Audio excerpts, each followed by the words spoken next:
Hey, everybody, what's going on? It's fucking finally Friday night. Yeah. God damn it. Yeah.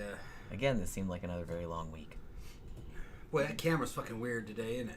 Well, we were It's using strange. it last night, Yeah. because we were doing streammate last night. Yeah, So it's just strange. it's a different, you have a different tripod. Yeah. And it's in a different position.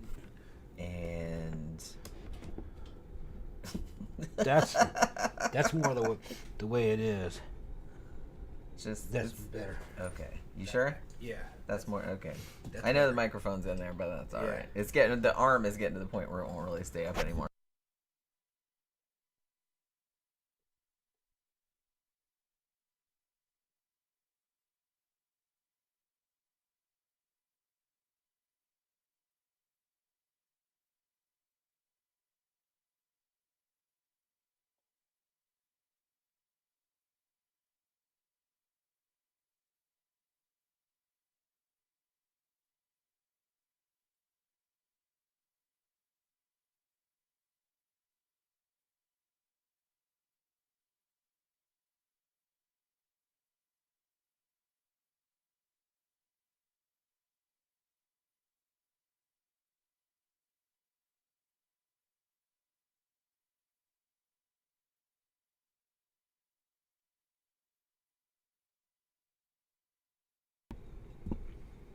How about now? Oh, okay. Is it back? Yeah. You know what happened when you When I moved it? moved You it. pushed the button Yeah. and turned it off, I think. All right. Okay. Was there no sound the whole time, or just because I think when he just moved it, I think he just turned it off. There's a button. They're saying yes. Okay. Sound now. Okay. Sorry about that. Was no sound the whole show? Couldn't have been. Yeah. Okay. Yeah. All right. Well, that's what I was thinking. It's probably just because that's the thing about this microphone. It's cool having it on the arm and everything like that, but that button is right there. So it's Yeah. like you go up there to move it, and you're always you have just to like, press and you it. always like turn it off like Yeah. accidentally, because I do that all the time too. Tom was just saying that he felt bloated today, and I told him he Felt looked fine. bloated, yeah. And I told him he looked fine. I think that's all we said, right? That was important. So it wasn't the whole show. Yeah. Yeah, that's so. It must have just been when you moved the Yeah. microphone. So I wanted to say, hey, DJ Maniac, he said he's at an industrial show with Anastasia, Yeah. Friend which of is ours. a friend of ours. Yeah, she Yeah. used to live down here. I hadn't seen her for a long time, but yeah, Yeah. she moved to Australia for a little while, didn't she? Yep. And We now did a she- video of her. Yeah, that's right. Yes. Back on the old Our Gothic Orlando YouTube show. Remember we had that? Yeah, that's right. Yeah. She's in a couple of the videos. I showed it to him. Yeah, that's pretty cool. It's back when we were all children. When we were all children. Yeah. Well, I mean, I was still like in my late 30s or 40s, so I wasn't that much of a child, but you know, Yeah, we were late 30s. comparatively. I think I was very early 40s. Comparatively. Might have been mid 41. Oracle says, well, I have some good news and some bad news. Good news, my contract got renewed for another 3 months. That's awesome. That's awesome. Contract on what? Job contract. Oh, okay. Yeah. But there's bad news too, I'm assuming. So, yeah.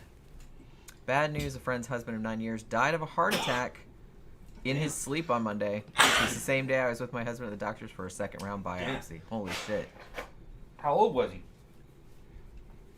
I can't imagine. That's gotta be so shitty. I mean, I know it can happen. Like, people could die anytime, but Yeah. I don't know. That's fucking shitty. I was thinking about... I don't know why I was thinking about that, but... Because I was thinking about what you said when you went out on that motorcycle the other day, and it was fucked up.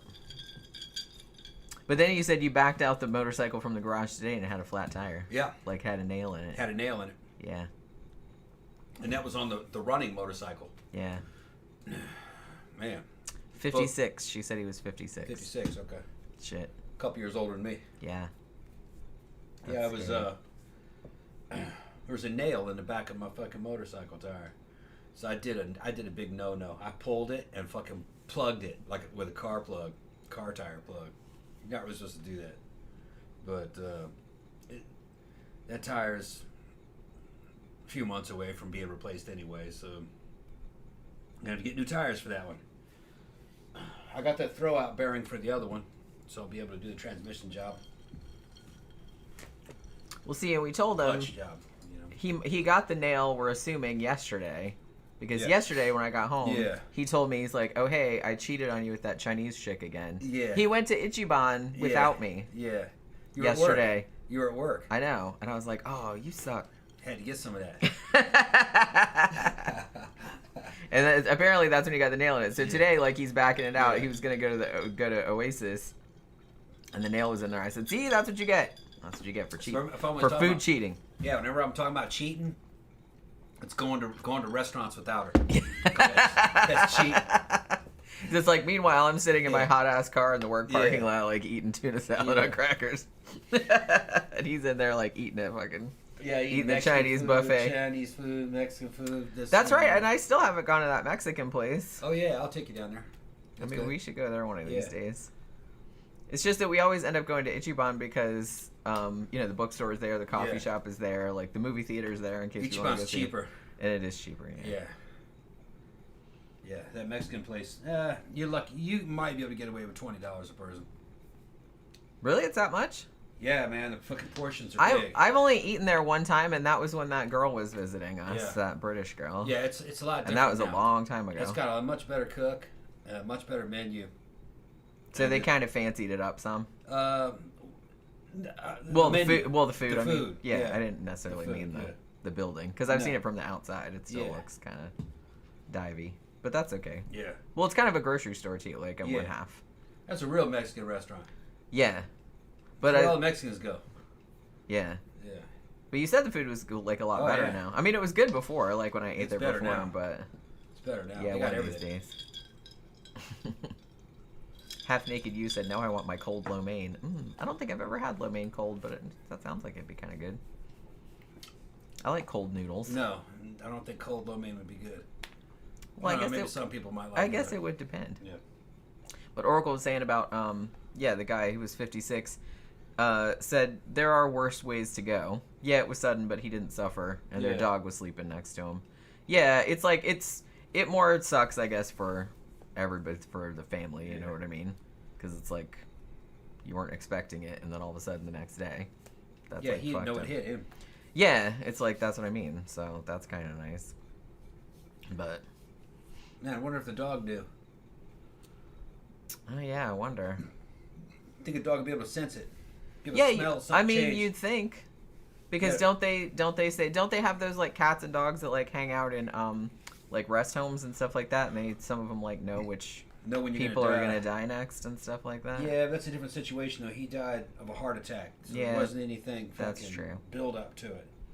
But you would think that once you died, a dog would probably detect that pretty quickly. Yeah, you'd think. Yeah, they got a real sharp sense of smell. I imagine you could probably smell the change.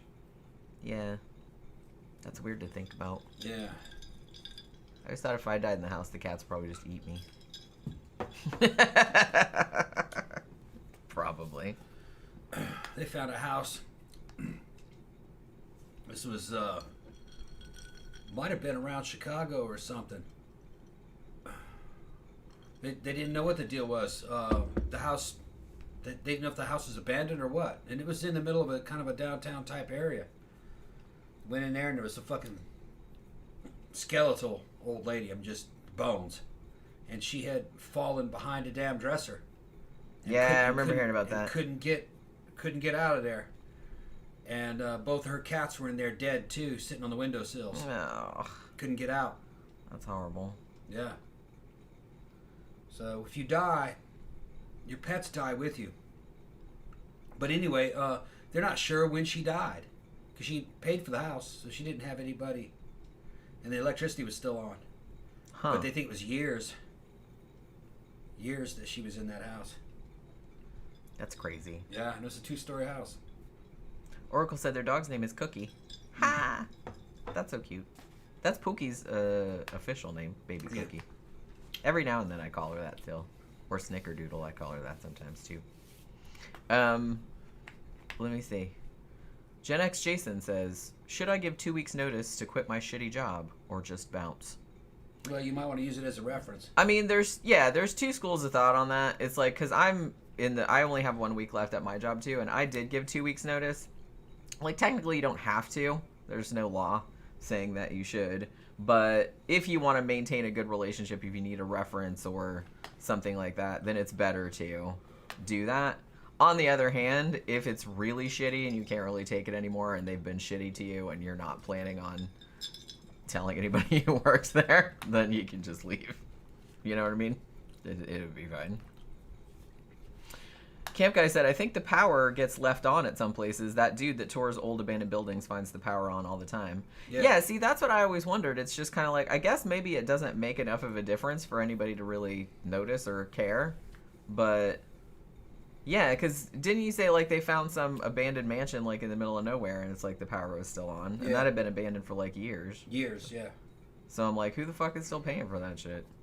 City, I guess. Well, they're not paying it. It's just that no one's noticing. No one noticed. Yeah. Which is weird, because, man, when I was growing up and, like, you were in arrears on your electric bill for, like, a month or two, they'd come and, like, turn your shit off. Yeah. So. Well, places like Detroit, they leave the power and the water on no matter what. Because there aren't any employees to turn things off. Right. So they're just like, whatever. Doesn't matter. And, the winters get pretty bad there. If you turned the electricity off, people would freeze to death. Yeah. So I know that as Detroit was just kind of being consumed and people were just leaving it, you had whole subdivisions were just empty, abandoned houses. And they were all tore up, people going in there and vandalized them. But the power was still on in them. Yeah, that's pretty weird. Power was on all of them. So was the water. Yeah, Camp Guy said Georgia Power would notice if I was one day late. Yeah, I kind of feel like if we didn't pay the electric bill on this house, they'd be like knocking on the door, we're turning your shit off. Detroit at one time, I don't know if it still does. At one time, Detroit had signs. It says, "Enter Detroit at your own risk. There is no police service." That's it. Yeah. It just wasn't. It was like something out of damn Predator. You could go down there and commit multiple murders, and no one would call the cops. Bodies would just be left there. I came out of my apartment one time, said it many times, it was in the winter. Passed by the dumpster going to my car, and there were some fucking feet sticking up out of the dumpster. Shoes gone. Yeah. And, yeah. Killed some black dude and they threw him in the fucking dumpster. Just drug war. And that was before Detroit was really bad. I was living on Cass Corridor. Fucking 2nd and West Hancock. Well, place was fucking spooky. I had a lot of fun there, though. I had a great goth scene. But then later on I heard, this is like not long ago, maybe 10 years ago, I heard they were putting up signs that says you enter Detroit at your own risk, that there's no police protection. It's just because in that whole city, there weren't any cops. They had a police station, but not enough cops to answer calls. They didn't answer any calls. Right. And it wasn't a fully populated city as you would know it anyway. It was like a ghost town in most areas. At least in the areas, I guess, when they did that. It was pretty wild. And then they tore a lot of it down. A lot of it's not there anymore. Yeah. Gen X Jason says, I'm from Connecticut, the anus of New England. That's what we're talking about. Yeah, it's like, I don't know, that whole 2 weeks notice thing, because I've kind of looked it up before, too, because I was like, I know you don't necessarily have to do that, especially not in Florida, but I don't know if that's actually required. You know what I mean? Yeah. I mean, I guess it would be dependent upon, I don't think, like, it's a law anywhere, but, I mean, I guess it would depend, too, upon, like, maybe the employment contract that you signed, like, because I know that some jobs, they make you sign a contract that says, you know, if you're going to leave, you have to give us this much and blah, blah, blah, but I didn't sign anything like that, but I just thought it would be, like, a nice thing to do, just in case, you know, because I didn't want to be a dick. I don't want to just, like, take off and, like, leave everybody in the lurch, you know what I mean, because that's, like, kind of shitty, but So that's why I did it. Ben goes, Detroit, you're saying. I don't know what he's talking about. Yeah, Gramthars is in. I haven't seen Gramthars in a while in the comment section. But Yeah, I haven't either, now that I think about it. We went to school for a little while together in that area. He knows all about it. He's a cop. I don't think he was a Detroit cop, though. But it's not there anymore, really. Not the Detroit that I know. That's gone. It's evidently torn down. I think the downtown area is still there, but a lot of the neighborhoods that are around it evidently aren't there anymore. It's, if you ever watch Dan Bell, and when he does little tours of Baltimore, it's much worse than Baltimore. Yeah. And Baltimore looks pretty spooky. Detroit was much worse. Yeah, Just wasn't there. It wasn't a functional city. It was like post-apocalyptic. Abandoned skyscrapers. Abandoned subway systems that were just a gaping black hole in the ground. You didn't want to go anywhere near that place. Old factories just sitting there. And it wasn't crowded at all. It was like vacant. Tammy said they wouldn't give you 2 weeks if they fired you. Yeah, that's a good point. That's why I'm not really... Like I said, I more did it just because, I don't want to be shitty to, like, people that would have to, that would get behind on work because I wasn't there. You know what I mean? But yeah, you're right. Like, don't... And I kind of like nowadays that people are... Because remember back in, like, the 50s and stuff, like, the boomers and stuff, and they were all, like, real loyal to, like, the company they work for and stuff like that, and I was just like, fuck that shit. Why? They're not loyal to you, so why should you... They were back in those days. That's why they were like that. It's like if they, if they can fucking just come in and be like, yeah, get out, then it's like you shouldn't worry too much about them. People don't keep jobs the way they used to, and I don't blame them, to be honest. Well, the jobs are disposable, and the people are disposable. Yeah. There's no way, all this, you're going to be a company man and work there 20 years and get retired, and they'll take care of you. No, long gone. I mean, most people just work a place like 1 or 2 years and then move on to, like, somewhere else, you know what I mean? Yeah. Like, hopefully to somewhere, like, better, that pays better. Yeah, it's not supposed to be that way. It's just part of the damn disintegration of the society, The politicians that people vote for don't work for you. They work for their donors that keep them flush with money. And the donors fucking wanted to use them to break up the unions and to ship all these jobs overseas because people here were using organized labor and union labor to try to keep wages high. So one thing the Democrats were good at back in those days was unionized labor. But then they sold out. Now they got the Democrats trying to have open borders, which is the exact opposite. And that's just like something the Koch brothers and fucking real hardcore industrial Republicans would want, is open borders. Because that way you could just continually flood the labor market with cheap labor and prevent the fucking prevent labor unions from forming. So, it's a license to steal. The rich people have turned the money pump on. They're just pumping all the money out of the middle class and the lower classes. They're getting richer and everybody's getting poorer. That's a sign of the fucking times. That's a sign of end times when that happens. It's a cycle. All civilizations go through it, and it ends bad, always.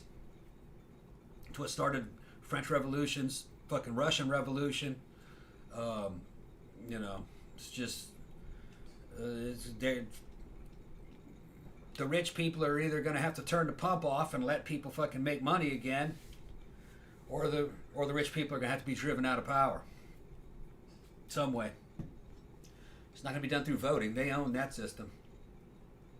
Ben says, and I'm assuming you're asking me, but did you tell your coworkers about your new vocation? No, I don't know them well enough to do that. They don't matter. No, that's what I mean. It's like I wouldn't. They're not her generation, and they're not really anything like her. So, just a bunch of old biddies. Well, not all of them, but yeah. But I was like, still, it's like I wouldn't. Yeah. That's like not appropriate for the workplace, I'm guessing. And it's like I don't know them well enough to say that anyway. Half Naked You says UPS requires it 2 weeks notice. If you want rehire status, that is. Not sure why you would want that. Yeah, see, I don't know. I've never worked for UPS, so I don't really know if that's any good or not. Ryan says, has anyone here seen Harold and Maude? Yes, I've seen it like several times. I actually love that movie. Yeah. I don't think we've ever reviewed it. Now that I'm thinking I about haven't it. seen it in a long time. Oh, I love that movie so much. I've seen it a bunch of times. I used to have it on VHS back in the old days. For those of these people don't know what it's about a love affair between like a guy in his late teens or early 20s and a woman in her maybe late 70s. When she was probably about late 70s, wasn't she? I think she was, yeah. Yeah. It was Ruth Gordon. Yeah. Who was the same woman that played Minnie Castevet in Rosemary's Baby, in case you're wondering. Yeah. It's a fun movie. It's a dark comedy. Yeah, they're both oddballs. Yeah. And it kind of works out, but they're both weird. It's a good flick. I haven't seen it in forever. I forgot how it ended. I remember how it ends. Yeah. I'm not gonna spoil it. I'm not gonna spoil it, but I remember. I haven't seen it since I was a teenager. Yeah, Oracle said y'all should review it. Yeah, we totally should, because that's honestly one of my favorite movies from that era. Like Bud Cort is so fucking great in that. He's all like morbid and like fakes his death all the time and shit like that. That's why when we rewatched Ginger Snaps the other day, where they're doing all those fake death photos and stuff, I was like, I wonder if that's where they got the idea from Harold and Maude, because that's what Harold was always doing, like doing all this fake, like faking his death all the time to freak his mom out. He was a teenager, or was he? I thought he was 18 or 19. 18 or 19, yeah. Or like I thought he was like college age. Yeah, like college freshman age. Right, like I thought, but I haven't seen it in a while either. But I thought that was like they were trying to get him to go to college, so I'm guessing he was like 19 or something. Yeah, and he makes a girlfriend who's in her 70s. Yeah, and she's all like free spirited and stuff. She's nothing like him physically. You look at him, you know what I mean. But there's some kind of attraction between them. It's been a long time since I've seen it. They ended up being kind of a cute couple. Yeah. They were having sex too. Yeah. There's like a love scene, I think. Yeah. Yeah, it's not like real graphic or anything, but yeah. I remember it being kind of like stylistic. They were like in bed together. Yeah. Type of deal. Smoking cigarettes. Yeah. John Gore said Bud Cort never recovered from that movie. I mean, I guess it's so iconic. He was in other stuff after that, but I don't know if he ever really like got to the same height as that, you know? And he was real young in that film too. And then Ryan said he basically invented emo. Yeah. He was kind of a proto-goth. He was kind of. Yeah. Yeah, what year did that movie come out? Late 60s, wasn't it? 65, 66, something like that. Now I can't remember. I think so. I thought it was early 70s, but I could be remembering it wrong. I thought it was late 60s. Maybe. Because I thought, oh, well, maybe not. Because I was going to say Ruth Gordon was in it, and she was in Rosemary's Baby, and Rosemary's Baby came out in 1968, and she looked like pretty much the same. Yeah. But... We watched it in high school. Yeah. Me and Steve Rouse 1971, says Oracle. Yeah, I thought it was early 70s. Oh, right. So it was 3 years after Rosemary's Baby. Yeah, me and Steve watched it in high school. We were tripping on it. We liked it. I think I watched it in high school too. Yeah. But I watched it like a bunch of times like in the 90s and stuff. Yeah, Oracle said she just looked it up. Yeah, I could have sworn it was like early 70s. But I was thinking like 1972, 1973, so I was a little bit off. Ryan says, I have a horror film review recommendation, The Sadness. I think you'd have to go look on the channel. I think I did a review of that. Like, on my Flickers of Fear series, if I'm not mistaken. Because I remember writing about it on my blog, and I think I did a video of it, too.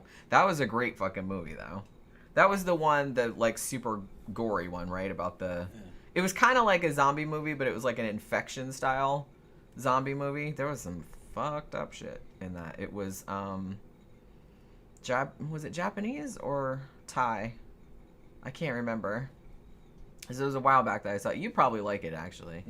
Did we mention on here that we watched that somebody a long time ago recommended this movie, but what's it called? Like Muscle Bodybuilder in Hell or something like that? What the fuck is the name of it? Bloody Muscle Bodybuilder in Hell. So it's called Bloody Muscle Bodybuilder, I think. Because I think it's on Shudder. And we were like going through Shudder the other day, and I said, "Oh, somebody a long time ago like asked us to watch this," and I was like, "We should probably watch it." Yeah, it's the Japanese Evil Dead. Essentially, it's a lot like Evil Dead. Yeah, and it homages Evil Dead several times. Yeah, I mean, very, very obviously. Yeah. And it's about a guy who he lifts, he works out. He's a Japanese guy. He doesn't really look like he works out a lot, but he works out some, I guess. So I wouldn't really call him a bodybuilder. Kind of like novice gym rat. But it's a pretty good movie. Do not expect like fucking high budget. I mean, it's ultra low budget. Real low budget. And it's like an hour long. Yeah, but it's the movie's from the heart, and it is entertaining as fuck. So that's its strong points. If you like The Evil Dead, you'd like it. It's more of that. Yeah, it's real cheap. Like I said, it's super low budget, and it's like I think it's even in 4:3 aspect ratio. I don't even think it's in like movie aspect ratio. Yeah. But so it's like square, but it was it was a lot of fun. Yeah. Okay, the sadness was Taiwanese. That's right. Good. It's been a while since I've seen it, but I'm 95% sure that I did a video review of it. Maybe. I think. I remember watching it like several months ago, I guess. I don't remember. But yeah. At a bodybuilder in hell, he eventually, to fight the demons, the undead, the evil undead. Yeah. He had a shotgun for a while, didn't he? Yeah. And then just like Bruce Campbell. Yeah, and didn't he have a chainsaw also? I don't think he ever. Because I kept expecting him to get a chainsaw, but I don't think he had one. But he ends up making a weapon out of barbells. Yeah. Yeah. That was. Well, that it's was just because the whole movie he's like trying to fight the demons with other stuff, With and then other he's stuff. like, "Oh, well, I need to fight him with my stuff, which is with barbell." my thing. Yeah. Yeah. Yeah. Ryan says, look into that director. Yeah. I wonder whatever happened to him. Yeah, I don't know. That was the 90s or the 80s? I think it was the 90s, but or maybe late 80s. It looked older. It did. But remember we were watching I was on Tubi the other day, and they have like a vast collection of MST and Riff Tracks episodes. And I was watching one the other day that I think they just put up. And it was this movie called Feeders. And I'm watching it. It was set in Pennsylvania. Yeah. Super low budget. And we were trying to figure out like what year this came out, because I was like, this looks like 80s. Like it looked like ass. Yeah. And well, it's just like kind of like early 80s. Yeah, it looked like early 80s. Just like from the clothing and the hairstyles and stuff like that. And then like I guess like the Riff Tracks guys were kind of like making fun of it too, like it was from 1982 or something like that. And then Kevin says, this was made in 1996. And I was like, holy shit. Yeah. Holy shit. I never Well, I knew something was wrong. They showed a Mustang in there, and it was from an early 90s Mustang. An early 90s Mustang GT. Fox body. And you could tell that they really wanted. Yeah. They probably made the whole movie just to put that car in it. Put that car. They were proud of that car. There's numerous parking scenes of them like parking it and walking away from it. It was an alien invasion movie, and the aliens were little puppets.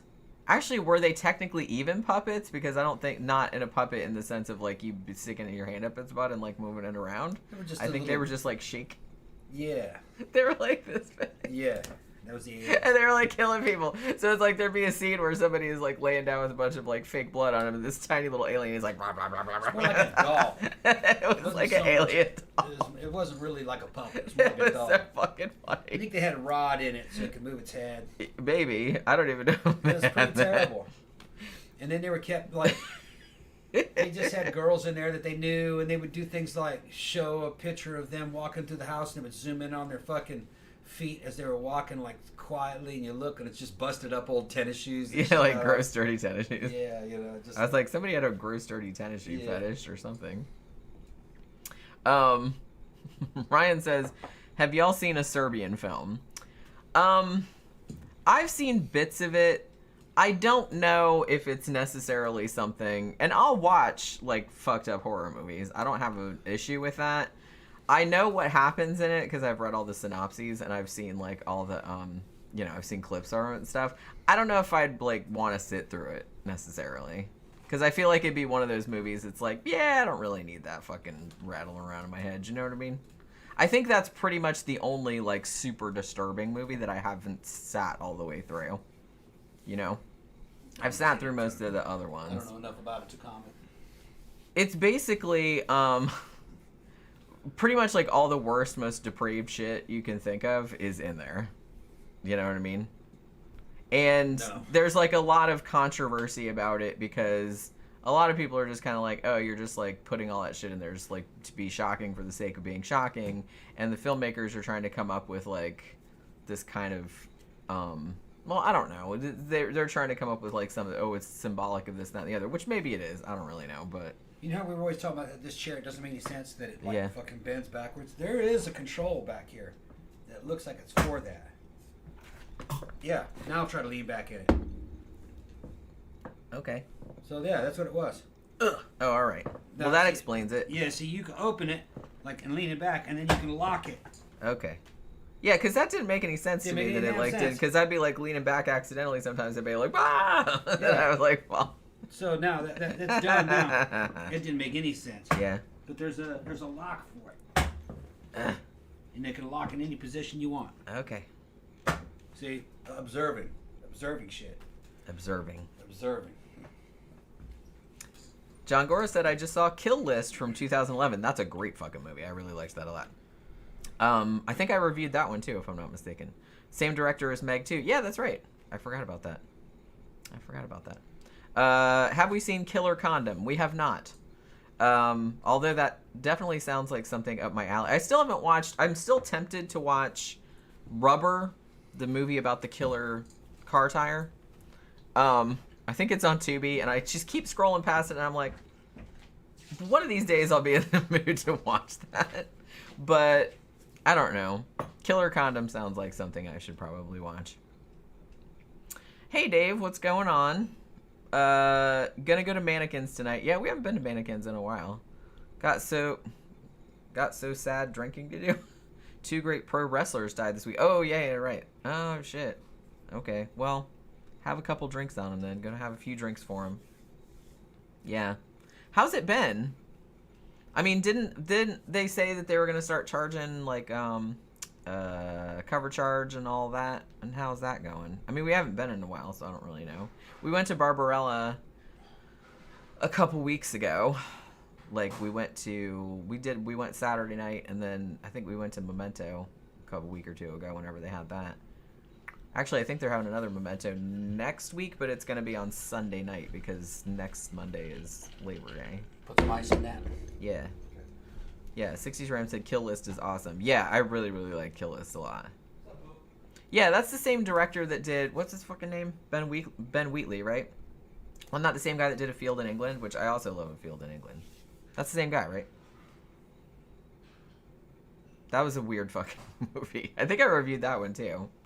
What was the other one that he made? Didn't he make one more that I'm thinking of? I know he did Field in England. I know he did Kill List, and I thought there was like one other one. But Kill List was good because, spoiler alert if you haven't seen it, but it kind of starts out like a real violent, like crime movie, but then it goes like folk horror, and it's pretty cool.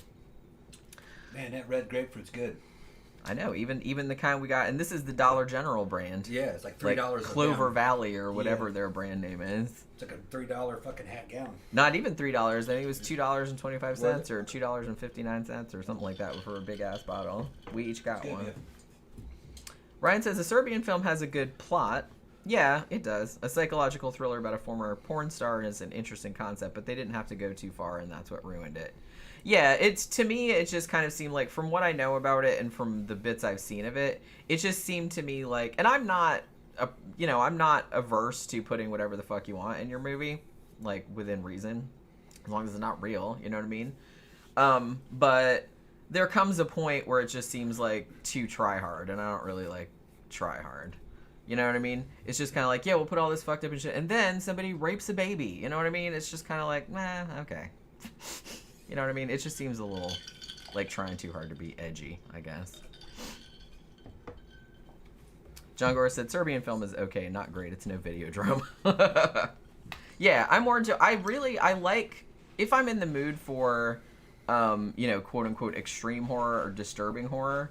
Then I like a lot of that because I've seen, like I said, I've seen most. If you go to any list that says most disturbing horror movies, I've seen probably 95% of those. And, some of them, yeah, are fucked up. And I read a lot of extreme horror, too, like books. But, I don't know. I kind of have to be in the mood for it. Because normally my favorite genres are, like, I like haunted house stuff. I like surrealist kind of stuff, like ambiguous type of horror, psychological horror. I like that kind of stuff, you know. John Gora said, Wonderland is a good take on the John Holmes story. Liked it better than Boogie Nights. Yeah, we did it. We did because we did a show about that case that was based on. The one with the drug dealers in the house. Yeah. I don't So remember. we watched the movie. It wasn't too long ago, actually. I don't remember it. You'd have to remind me of what was in the movie. Well, yeah, it was John Holmes and these other guys, and they were doing this big like drug score, and then like a whole bunch of people ended up getting killed. Yeah, I vaguely remember. Because Boogie Nights had a scene like that, the whole Sister Christian thing where everybody was getting shot with the drug deal and everything, and that was like a fictionalization of that. But Wonderland was kind of more based on the real shit. Best porn movie was Mope. Yeah. That was another one based on a real Story. Real story. That was actually kind of like the movie. It's good because it starts out kind of funny, but then like it goes like horrific. Or Yeah. it's still kind of funny, but Main character started losing his mind. it's horrible what happened. I felt sorry for him. I felt bad for that guy. I did too, but Yeah. it was pretty fucked up how that whole shit went down. Killed his friend and then ended up killing himself, basically. Yeah, it's fucked up. It's fucked up.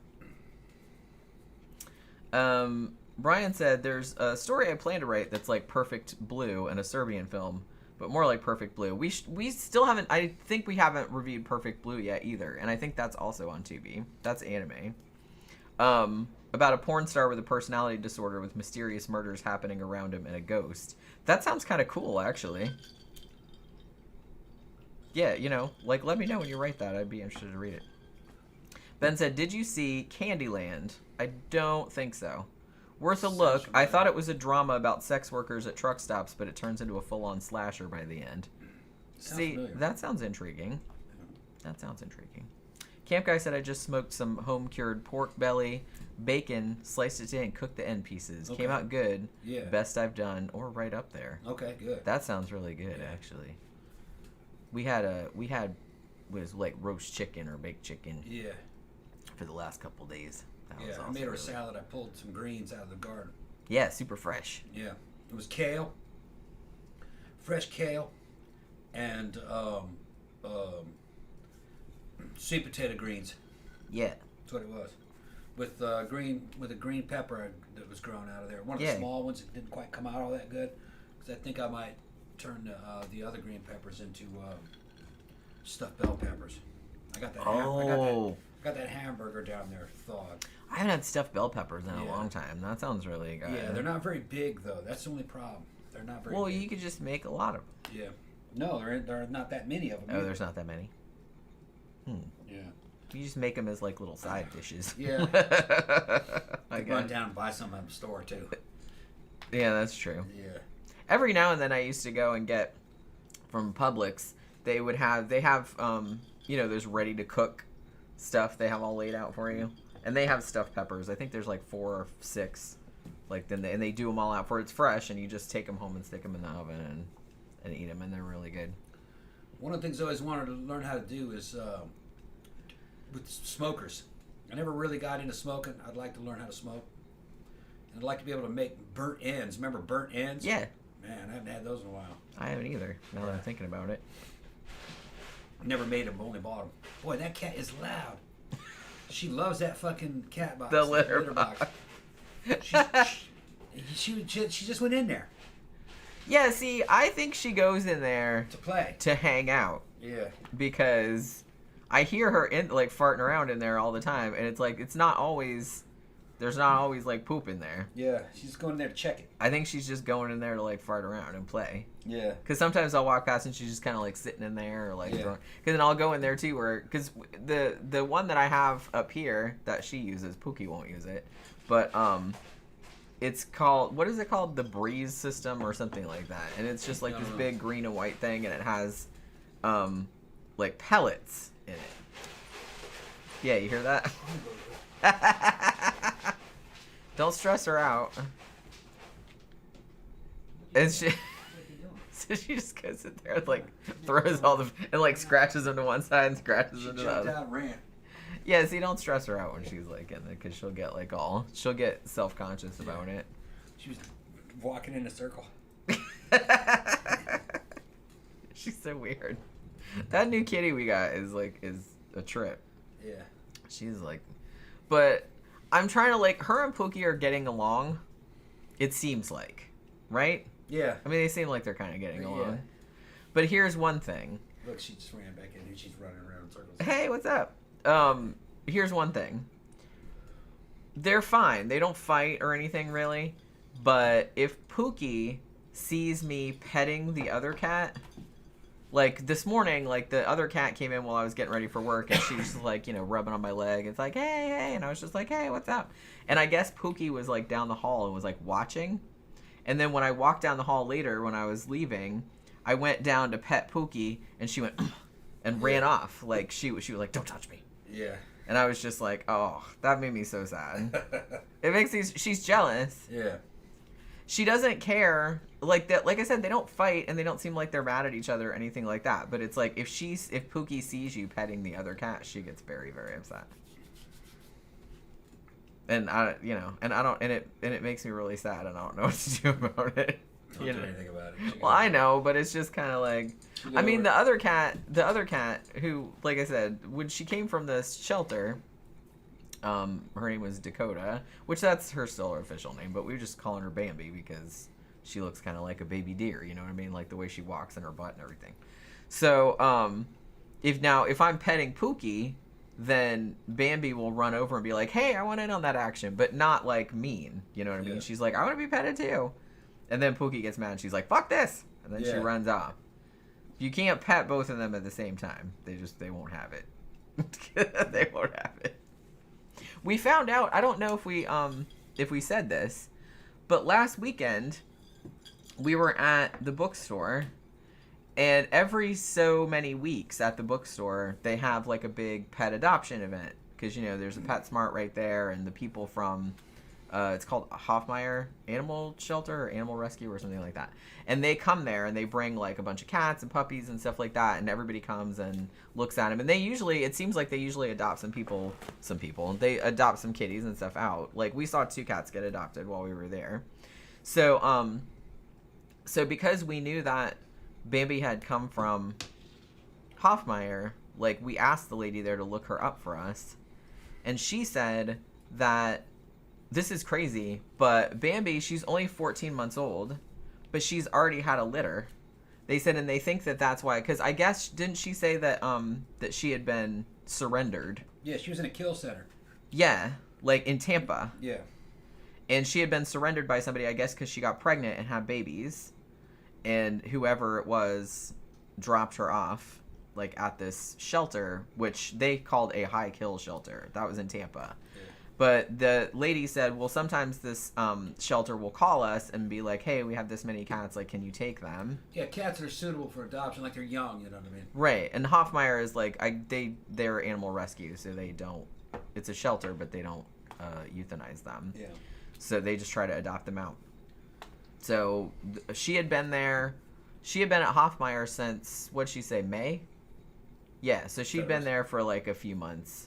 And then, like, they sent her over to PetSmart, and then that same day that they sent her over to PetSmart, that was the same day that we saw her in there and adopted her. Yeah. So, Tammy said Pookie don't want no other kitty germs on her. Yeah. Like, that's what it is. It's just making me so upset because I went down to pet her like that, and she was like, ugh. And then she just, like, took off. Don't touch me. She's, like, petting other kitties. She just can't take it. It's, like, it's so funny. I mean, it's not funny. It's like, it makes me sad, but you know what I mean? It just makes me sad. She'll get over it. She won't even remember it. I know, but they're running up to each other like that and then smelling each other's mouths. Yeah. It's like, what do you got? Yeah. And another thing, I too, think that's is... a friendly thing when they do I that. guess. Another thing, too, is that Bambi, like, eats an amazing fucking amount. I just can't. And she's so skinny. She's so little and skinny. And it's just like, I'll put 2 dishes out. Like, presumably, because I want Pookie to have one. And, like, Pookie will come around the corner and be like, eat it. And she's just like, no, I'm not eating next to that other Are you feeding kitty. them separate now? No, well, I'm gonna start doing that tomorrow. Yeah, feed them separate. But I'll put 2 plates down, and and Bambi will just like plow through bushes, and go then she to moves to the other one and then just eats all of that. And I'm just like, God damn it! I come home and all the food is gone, and that's like a can and a half. You know what I mean? Camp guy said, I'm glad my stray cat is a male. I took him to the vet and got his shots, but he's outside on 110 plus acres, so hoping he doesn't bring another cat around. Yeah, vet said he may bring a female cat and or babies around if I don't get him fixed. It's always better to get them fixed because you don't want to like knock up some other cat and be responsible for kitties and all that kind of stuff. I think even a lot of shelters will go around and like pick up stray cats and they fix them and fix them and then let them go. Yeah. Like if they can't be, you know, if they've lived outside for a long time and they probably can't be acclimated. But we don't know. They weren't really sure because we asked the woman, we're like, well, do you know anything about the home where she came from? And they didn't really know because they said, well, we just got her from this shelter, so we don't know what happened before that. But I said, well, she must have been somebody's cat. She must have lived in a house or something like that because she's really friendly. You know, and she's not afraid of. She knows what a litter box is. She likes being in a house. She doesn't seem to want to go outside or anything like that. And she's not skittish. She's not afraid of people, and she's not afraid of other cats either. So, I'm assuming she doesn't seem like she was mistreated or nothing. I don't think so, no. No, not at all. I mean, because as soon as we brought her home, she was just kind of like, oh, yeah, cool. And she was, like, rubbing on us and... She knew what a house was. Showing us her belly and stuff like that. So it's like, I don't imagine that she's ever been mistreated in her very short life. But, yeah. Let me see. Tammy said, my hubby found a brindle-colored Chihuahua mixed dog abandoned along the road to his uncle's a couple weeks ago. Vet said he was probably only 5 to 6 months old. I just can't, I mean, unless the animals run away, I can't imagine just, like, abandoning an animal like that. It's crazy. Mandy said, I have a fluffy black cat who I adopted 5 years ago, and she's always been teeny tiny. Yeah, I think some breeds are smaller than others, because when we got Pookie, you know, she's a Manx, and the new cat we got is a Manx also. And they actually don't get quite as big as other cats. And it takes them a long time to get to their full... I think Pookie didn't get to her full size until she was 4 or 5 years old. And she's still not big. I mean, she's a little chubby because of all the temptations she eats. But, you know, but she's small. She's got like little short legs and stuff like that. And Bambi, she's only 14 months, so I don't know how much bigger she's gonna get. She's got much longer legs than Pookie's got. She's not. Bambi's not a Manx, but she's not like. She doesn't have that little Manx like roundness, and like the little short legs like Pookie has. She looks like a bobcat. Yeah, she does actually look like a bobcat a little bit, like the coloring and stuff. I kind of feel like Pookie is more like the classic Manx all ball, you know. Yeah. Like that's what Coco the gorilla had, a Manx kitten, and that's what he named her. Like all ball, that's what she named her. Because she's just round head and like round body.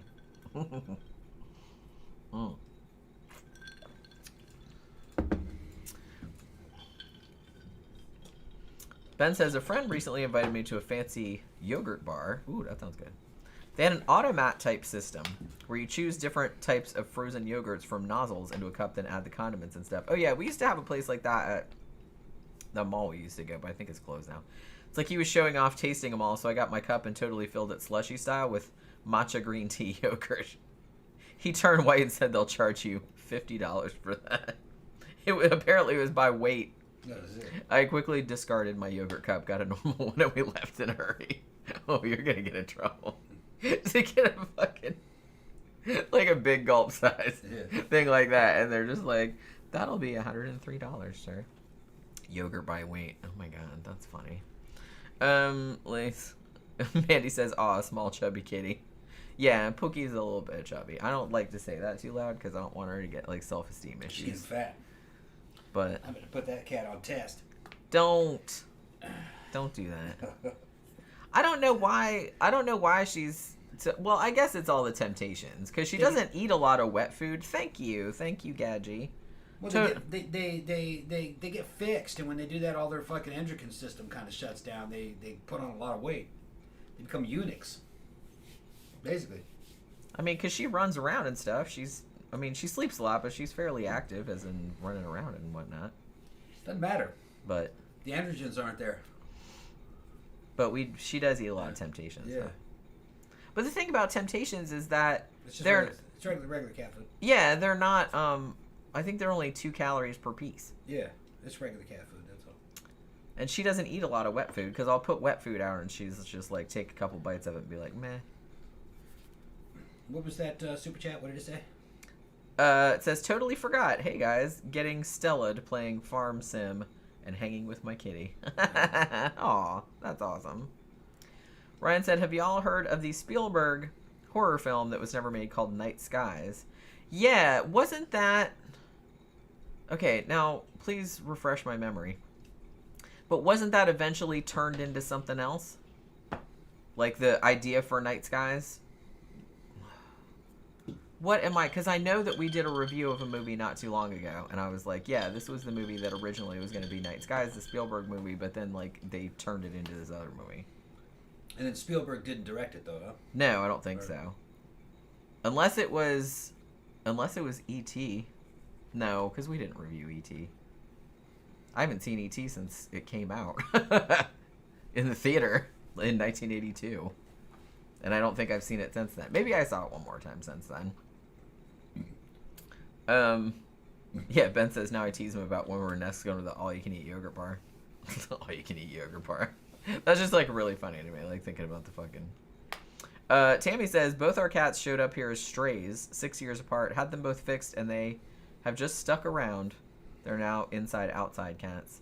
Yeah, prior to us getting the cats we have now, every cat I ever had growing up just wandered up to the house and stayed. Like, we never... When I was a kid, we always had a cat, but we never went out and got a cat. We just always had a cat because... one would die or something like that, and then, like, another one would be like, hey, I'm your new cat, like, about a week or two later. It was like there was a little cat network that was like, hey, that house is, like, catless. You need to get over there, and that's, yeah. So I think that's what happened. But, yeah, Pookie we got from a family friend who found her. Apparently, that's the story anyway. But I think that Bambi is the first cat that we actually went out and, like, adopted from a place. You know what I mean? Yeah. And we've been talking about it for a while, so... Yeah, Ben said apparently bits of it became E.T. and Poltergeist. Yeah, see, that's what I thought. I thought that's what it was. Kaylin said, I still think it was very irresponsible to release the Dark Crystal the same week as E.T. I have forgotten that those two came out the same week. Why is that irresponsible? Why? Because the Dark Crystal was so much better. I don't know. I love the Dark Crystal. I love that movie. It was The Thing, too. Huh? The Thing and E.T. came where That's right, yeah. Released at that time. Although we were talking about that the other day about how, I mean, that kind of, The Thing coming out kind of soured John Carpenter on the whole, like, movie-making experience because he thought it was, like, his masterpiece, which it is, in hindsight, and, but nobody really recognized it as such at the time, which is crazy now, like, thinking about it. But it's the same kind of thing where when The Shining came out in 1980, it got nominated for, like, Razzie Awards. Yeah. They know what they're talking about. No. I mean, how, like, that's one of the best movies ever made. Obviously. I don't know. It's just one of those movies, and I don't know why. Those old people. I guess. Yeah. What would they know? I don't even think they were boomers. Yeah, maybe not. Yeah, people just don't really seem to get it. I think it seemed like the main criticism of The Thing at the time was that it was too gory. It was, like, too much, you know what I mean? Which one? The Thing. The Thing, yeah. And I was just like, whatever. Y'all know what they're talking about. Y'all know fun. There's certain type of people that just don't... There wasn't hardly any blood in it. They don't understand, or they don't appreciate, I guess, the artistry of horror movies. Yeah. You know? There wasn't even any blood in that. Most of it was green. Yeah. Yeah, you know. I mean, there's some blood. It wasn't gory, it was just, like, grotesque, I guess is a better word. Yeah, the alien transformation. Kalen, a plant animal. It was a planimal. just like we were talking about that movie, and The Mutations, that we were talking about the other day. Yeah. Oh, Kalen said, clarified what we meant by irresponsible. It said, oh, Henson versus Spielberg, Dark Crystal lost a lot of money because of that. I think a lot of movies that came out that around then lost a lot of money because of that. It's kind of a shame, like, when one movie comes out, I don't know, they don't plan it, I know, but one movie comes out and just, like, fucking stomps all over all the other ones. Like, nobody goes to see the other ones. They delayed Dune 2 till next year. Oh, did they really? For some reason, yeah. I just saw the, well, we just saw the trailer a couple weeks back. Yeah. I thought it was coming out in November. Some people are saying because they're going to release it as a summer blockbuster. No, maybe. That's what they said. Because they thought it would do better, like, in the summertime? Yeah. Evidently the story around the production of the second movie is that it went real well, better than the first one. That they liked it. So evidently whoever owns that movie is going to hold off on it and release it as a summer blockbuster. Which made me think, how much you want to bet they re-release Dune 1? Yeah, they probably will. The month before. Well, I mean, I kind of wanted to rewatch Dune 1 before we went and saw Dune 2 anyway, right. Because it's been a while since that makes a lot more sense if they just wait till the next summer, release Dune 1, and then the next month do Dune 2. Because a lot of people didn't see Dune 1 in the theater. Yeah, we did. Yeah. But so I have a feeling that's what they're going to do. But it's been delayed till next year. Yeah. Evidently because they liked it. So it's not a bad thing. It's a good thing. They think they can make a lot more money with it. Although I kind of got the impression that, thank you very much, Jeffy Art. About to head to work. By the way, Pookie isn't fat. She's Rubenesque. Yeah. Yeah. That's what them fat girls say on their dating profiles. She's not fat. Yeah. She has a little pouch, though, that swings back and forth when she runs. Yeah, she runs and the fucking belly does that. And it almost touches the floor. Because her legs are only this long. She has little bitty short legs, and she's like, she has like a funny little run, and her little belly goes like that. It's so fucking cute. Hopefully they'll give each other some exercise in here. They are chasing each other. Well, see, that's what I kind of thought. I wanted somebody that would, like another cat that would play with her and like run around, and you know, they would like entertain each other. Yeah, somebody was saying they're still mad about Dark Crystal losing all the money because E.T. came out at the same time. But Ben said Dark Crystal did okay for home video release. Yeah, I kind of feel like that was one that sort of built up word of mouth, like after it came out on video and like on cable and stuff, because that's when I saw it. I don't think I saw Dark Crystal in the theater. I did see E.T. in the theater because my parents took me, because I was only 10. Ben said I saw Night Shift for the first time recently, the Stephen King one with giant rats infesting the factory. Oh, yeah. The one with Brad Dourif in it. I think we saw that. We reviewed it not too long pretty ago. Good. I liked it. Yeah. I mean, it's not one of the best Stephen King adaptations, but it was pretty good. It's just a horror movie. Yeah. Low budget horror movie kind of thing. Yeah, there was a couple good decades, man. Good movies. And really, Steven Spielberg, George Lucas, and the new Whiz kids, and I would think Dino De Laurentiis' studio also had a lot to do with it.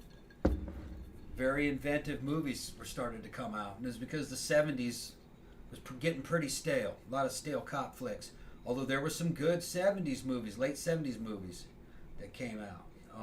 I would argue that the 70s is probably the best decade for movies. I think 80s. But, I mean, 80s... I'm not going to argue with you about that. I mean, yeah, and even there was good stuff in the 90s. It was still getting pretty good. The action genre kicked off in the 80s. Arnold and fucking Stallone and those guys. That was cool. But if you were a guy, if you were a young guy, you were really into that shit. Fucking Karate Kid and karate movies. Then there were pretty good science fiction movies, you know. Aliens, Terminator, Predator. A lot of good shit was coming out. And you know, it won't happen again. It's just the media isn't the same. Well, everything's been done. Everything's been done, and in those days, everyone was being channeled into just theater. Video games didn't compete. Yeah. Fucking Netflix didn't compete with movies. Really, the main forms of mediums, if you were young in the 80s and the 90s, was movies and fucking records. Yeah. Maybe music videos.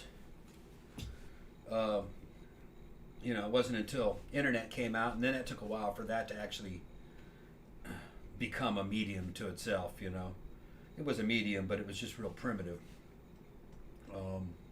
David Bowie predicted what that effect would have. Billy Idol also said a bunch of stuff that turned out to be true about the internet. Just, I don't know. Late 70s, all through the 80s, and part of the 90s, it was just kind of a big explosion of creativity and high quality entertainment in movies. And the records were fucking high quality too. I mean, they had metal bands and metal acts that would spend millions of dollars just to engineer an album. That's how much money was in metal or any music. You'd never see that today. I mean, a Duran Duran album might cost over $1 million to produce. Well, and their videos were super expensive too. Yeah, and then not even counting the videos, just talking about the record. But they knew they were going to make all that money back. And then the tours and everything. Hell yeah. That's why it sounded so good. They had fucking expert musicians and writers picking through that material over and over again to make sure everything was just spot on. And that it would have fucking commercial success, It still had artistic success too, like Seven and the Ragged Tiger, fucking almost a near perfect album. Rio was almost fucking perfect as far as a commercial vehicle, just to sell records. It was just that album was so fucking slick. It kind of lacked texture. It was so slick. Rio, you notice that?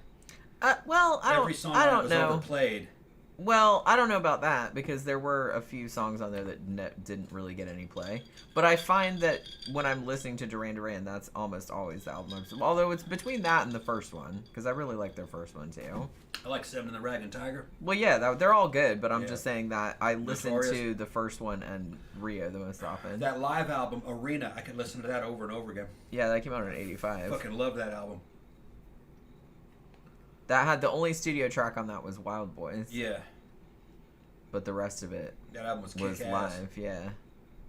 Yeah, they got a really good the sound engineering on that was really good. Like it was really clear. And I'm not super into live albums. That album was was a good one. Yeah. I don't know why. I've just never been real into live albums. Well, there's some really good live Judas Priest albums, though. Unleashed in the East is really good, and then that other one that they had live, Meltdown, was fucking fantastic. There are some good live albums out there. I like the live Nick Cave and the Bad Seeds. Yeah. It's just called Live Seeds. That's a really good live album. I like that a lot. I listen to that a lot, but... What I think was best about live Judas Priest is that the live versions of some of the greatest songs from the 70s had been updated. You know what I mean? So they've updated some of those sounds. They were better live in the 90s than they were recorded in the 70s. Just sounded really good. Yeah, I like when that happens. Yeah, like updated versions of The Ripper or updated versions of Tyrant and Genocide and all that. Fucking free, fucking updated versions of fucking Hellbent for Leather. Speaking of which... I was gonna say, this is when I was at the bookstore last week. I got this. Yep. So I haven't started reading it yet because I'm still in the middle of Slewfoot, but I'm probably gonna read that next. Although I still have like 3 other books over there that I haven't started yet. But it's like, I don't know. They only had 1 copy of this. We saw it a couple weeks ago, and I was like, man, that's probably like really interesting. Maybe I can like read it to you. That would be fun. I could read it out loud. Guys, you can go ahead and fucking unsub. If he says fucking the boob one with shite, fucking you go ahead and unsub. Yeah. No, I love Duran Duran. Yeah. Fucking great. Oh, band. and look what else I got today. I got my MST Gizmoplex. Yeah. Because I gave them a couple bucks when they were found in the thing. So they gave me some stickers. Yeah. I just got those today too. Yeah, Ben says ASMR readings. Well, Tom's like, you don't really like to read books because your eyesight's not that good. Yeah. And so a couple times like I've read, because I bought him a book. It was Billy Idol, right? Yeah, I got about halfway through it, and then I liked it, but I couldn't get back into it. Yeah. I kept getting distracted by the things. I So- still got my place mark on it. So I probably should just like read it to you out loud. Yeah. Yeah. That would probably work better. Yeah, we get into bed. Fucking, you read it to me before bed. That's what I said. shit. That'd be kind of cool. Well, she actually. used to read me books. Fucking. Yeah, I did. And fucking, we'd start laughing and start talking about it, and then she'd go back to reading. What was that one that I read you? Oh man, I forgot. There's two of them, I think. Yeah, I read you. Shit, I can't. You wanted to read it, so you decided to read it out loud to me. Yeah. Yeah. I forgot what it was. I forgot what it was too. Yeah. I forgot what it was too. I think it was nonfiction, Yeah. but I can't remember what it was. It was a long time ago. But I love to read. Yeah. But Well, your audiobooks do pretty good too. yeah. She reads, does her own readings of the audiobooks. Yeah, I like to read out loud. And I've gotten more into, because before I don't like listening to other people's audiobooks, especially if it's fiction. I feel like I can't concentrate as much if someone is telling me the story. Like, I usually like to read it because I don't know, it just keeps my mind from wandering. But one thing I do like listening to, especially when I'm driving, is scary stories. Like, I like the scary story channels. Yeah. And I found that, especially when I'm driving to work in the morning when it's like still dark out and it's like kind of creepy and there's nobody else around, like I really, really like just listen to them. And it's like, I think I've said before, but I really like B-Busta, who I think he's Australian, I think. And I really like his voice, but there's another channel that's called Let's Read. And that dude has like a really good voice. He actually had... I listened to one on the way home yesterday he did a compilation, I think it was an hour long, and it was all quote-unquote Karen stories. So it was all people's run-ins with, but they were all like they were still like creepy stories where he was like fucking crazy people, you know what I mean? But they called them Karen stories, and it's like they were pretty funny, but they were also kind of horrifying. But I like those. He does a lot of true crime too. Like he talks about a lot of true crime cases and shit like that, like mixed in with stories that people send him. Let me see.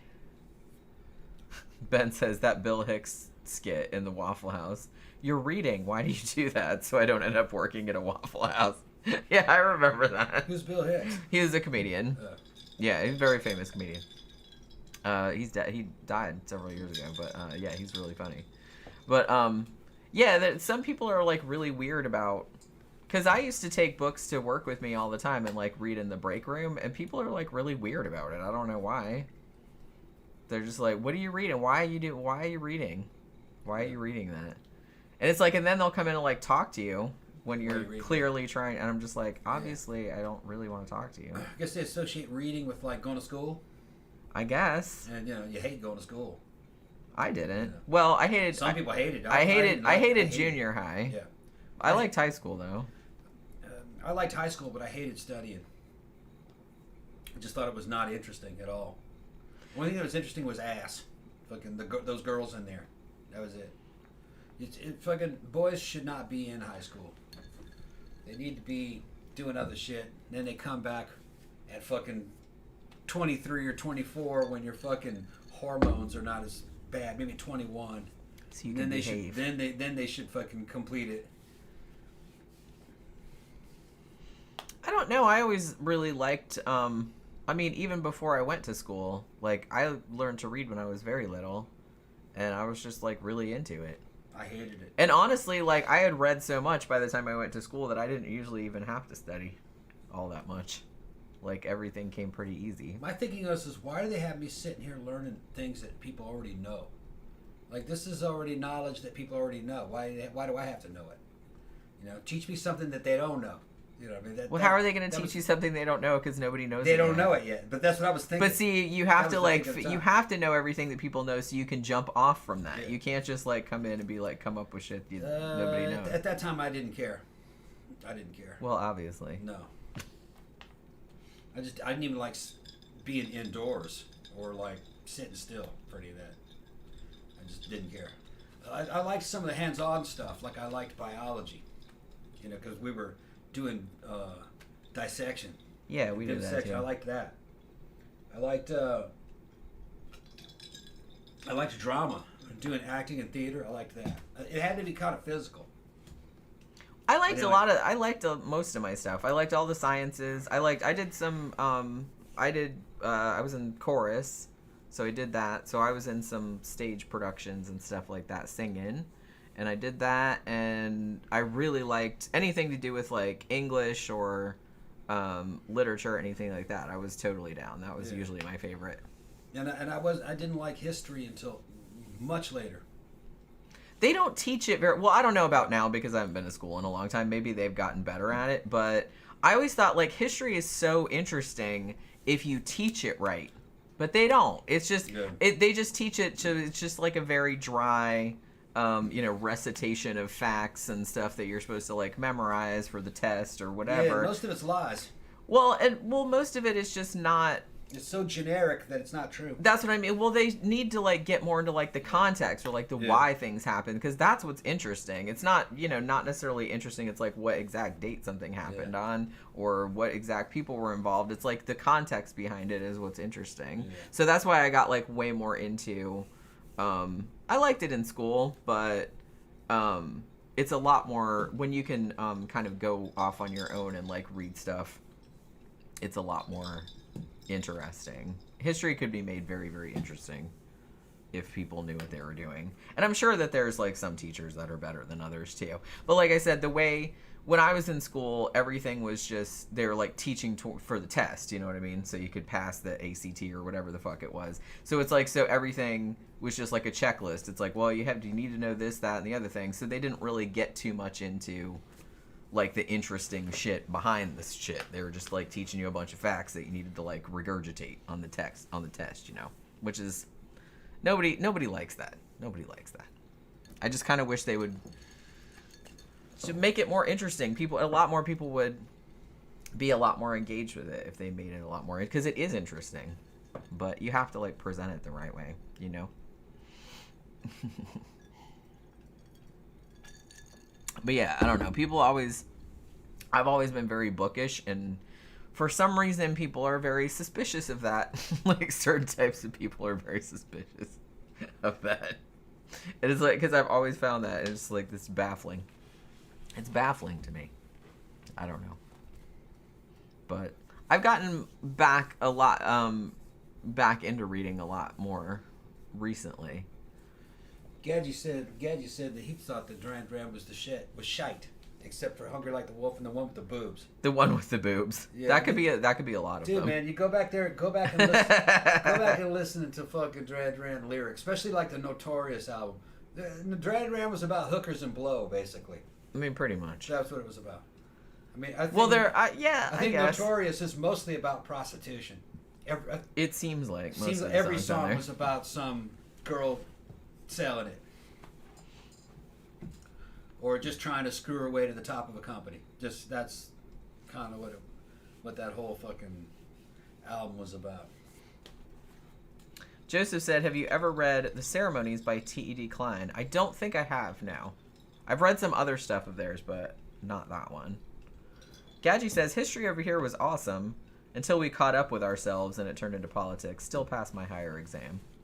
Yeah, I was actually way more into, because when I was in high school, and like I said, it was a very long time ago, because I'm old, but they had a whole year of American history, which makes sense, and then you had a whole year of, like, world history, which in practice was mostly just European history, with, like, oh, yeah, and then there was some shit going on in Africa and Asia, too, at the same time, you know what I mean? It's kind of, but it was mostly European history, but, I kind of found European history more interesting. I guess because it wasn't as... I mean, the American history stuff, like, we knew most of that stuff already. And a lot of it was just, like, Puritans and stuff, and we were, like, boring. Like, you know what I mean? Because the Puritans were... They're not a fun people. So, No, there weren't very many of them. That, too. Yeah. And it's like... And I was like, wow, these guys sounded like real miserable fucks, Yeah. you know what I mean? Like, from all their writings and stuff. Because I remember we had to, like, read all of their, you know, sinners in the hands of an angry God. And, like, we had to read all the Puritan stuff and... all that kind of stuff. I was like, wow, these people seem really fun at parties. And what was funny is that everything was American history is very ethnocentric. It was the history was told from the Anglo viewpoint. Yeah. That's not the history of the South. During the time that all that was going on, the South was Spain, and we were people here, but it was Spanish Empire and the French Empire. It had nothing to do with them fucking Bible thumpers up there in New England. That's what I mean. I kind of feel like the American history class, like the main focus of it was like the Puritans. Yeah. And like, you know, the English settlers, and it's just like they didn't talk hardly anything about the Native Americans. They didn't talk anything about the French settlers, the Spanish, anything like that. Yeah, well, it's from a British viewpoint, and they're totally going to ignore the fucking Spanish and the French Empire. They don't want to talk about that at all. Well, see, that's why, like, but I mean, living in Florida, like, we didn't have a Florida history class, which might have been interesting. But living in Florida, it's like the history of Florida is like, it's, you know, Native American and then Spanish. Like, you know, the Spanish came here, like, in the 1500s. And, you know, and and the history of it is really interesting. We've got, like I said, we got fucking Spaniards and pirates, and it's like, it's pretty awesome. In Mississippi, Louisiana, parts of Alabama, that's fucking French. France and Indians. Spain, too. They would kind of blend it together. There would be fucking a French town over there and a Spanish town over there and an Indian settlements over there, and, you know, and then they don't talk about shit like, oh man, the fucking Apache and what was it? The Apache and the not what were the shit? What was the other one? The Apache and Comanche War went on for over 200 something years. Yeah. Two Indian tribes the size of European nations went at it for fucking over 200 years. See, but it's inside like of America. We didn't learn really about hear that. about you didn't that. really learn about it. Like I said, I don't remember, and maybe I'm just remembering because, like I said, it was a long time ago. But I kind of remember, at least at the high school level, and earlier than that too, there was hardly anything about. It was from a very much English-centric. Yeah. Like, here come the settlers, here come the pilgrims or whatever, and it's like, and that's when America started. It's like they didn't talk about like the thousands of years like of the people here before then, or like what was going on with that, or like. Or even like what was going on in Florida? Yeah, because it's like Spain was around in here. I mean, I know that, Mexico, like I said, I know that they only have like a limited amount of time, and it's like, you know, this is a massive country, and it's like you can't cover everything. But I don't know. Like I said, I think people would have been more interested if like they had gone down more rabbit holes. The United States and Canada and Mexico, they just kind of slowly evolved and emerged from a fucking quagmire of fucking tribal and ethnic warfare and things changing hands and over again. It was all kind of happening at the same time. It's not like, okay, the Pilgrims showed up and fucking, I think his name was John Smith, like fucking on day 4 or 5, an Indian shows up that speaks perfect English who just got there from England. Yeah. His name was Squanto. I speak English. Fucking, he was like what? Yeah, I just got here from England. Fucking, I came back over here on a boat. Yeah, we have boats too. Yeah. Fucking, we were, you know, and it was like I was over there for fucking over a decade. You know, they showed me around. They captured me and took me over there and showed me around and then just let me go. They just captured him as a novelty.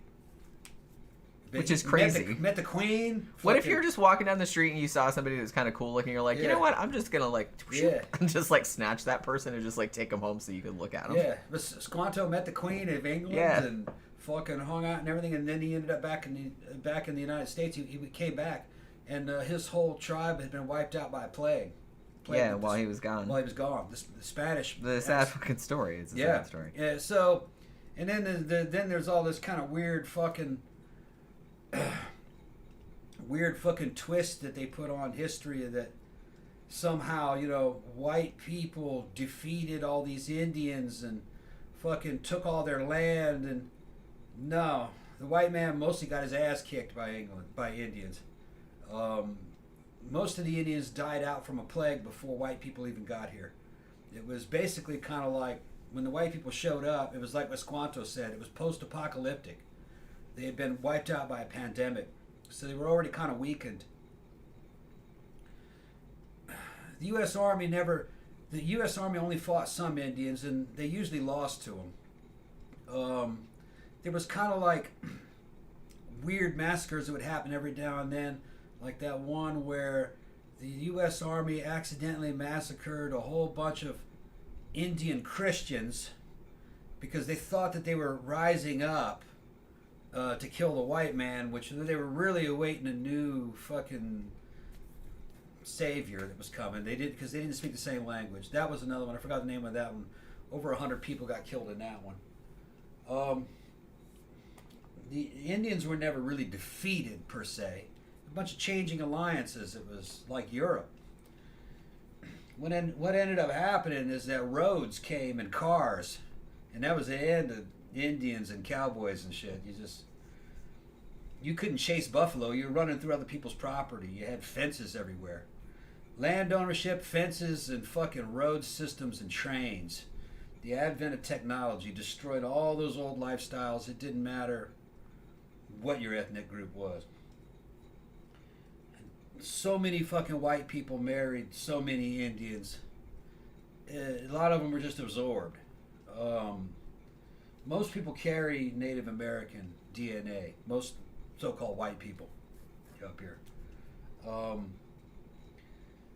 White women were notorious for running off with Indians. Through a lot of the American history, there weren't enough white women. White guys wanted to marry Indian brides. They basically wiped out the Mandan because they married all their women. You know, the Mandan Indians just became white people. So it's just not these simple answers. It was this shit went on for fucking centuries. Well, like I said, so I can see how when you're just trying to give students, you know, just a broad outline of history, you know, yeah, you're going to have to simplify some shit, obviously, because you can't cover it all because everything is, like, super complicated. It would take, like, a million years.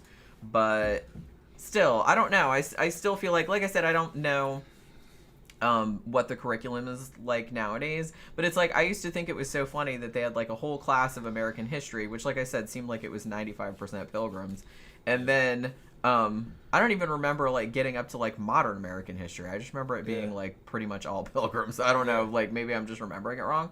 And then so we just had that, and then we just had another class that was just world history, and like I said, it was almost all Europe, and it was almost all Western Europe. Yeah. I don't remember learning hardly anything about Eastern Europe, about Africa, other than, Egypt and shit like that. But it's just, and Egypt and Greece and Rome, and you learn about that. But it's just kind of like, nothing really about Asia, like what was going on in Asia. It was like whole swaths of the world were neglected, pretty much. Yeah. Which, So I just feel like you can't have it. How can you have just like one class this world history? There's just too much. It's too much. Most of what Americans know and the outside world know about American history, they got the shit from fucking Hollywood, and Hollywood doesn't know history, or they have a slanted view of it. Same thing with military power, military operations. Most Americans don't know shit about the militaries. Everything they do know, this includes the politicians, everything they do know came from Hollywood movies, which are highly inaccurate. Like, for instance, if you were to look at photographs of the U.S. Army cavalry in the 1850s, 1860s, up to the 1870s, most of them would have been Lakota Indians. Yeah, most of the U.S. Army cavalry was Lakota. And it's because they joined America. And to protect their homelands, they all joined the U.S. cavalry. And who do you think was patrolling the fucking Great Plains? The same people that came from there. The Lakota. So Lakota wore U.S. Army stuff and uniforms, and you can see their yearbooks and waving the fucking state flags, American flags, unit flags, and they're definitely Indians. And they loved that shit. You know, World War II came, they fucking joined up. Native American culture is a very macho culture.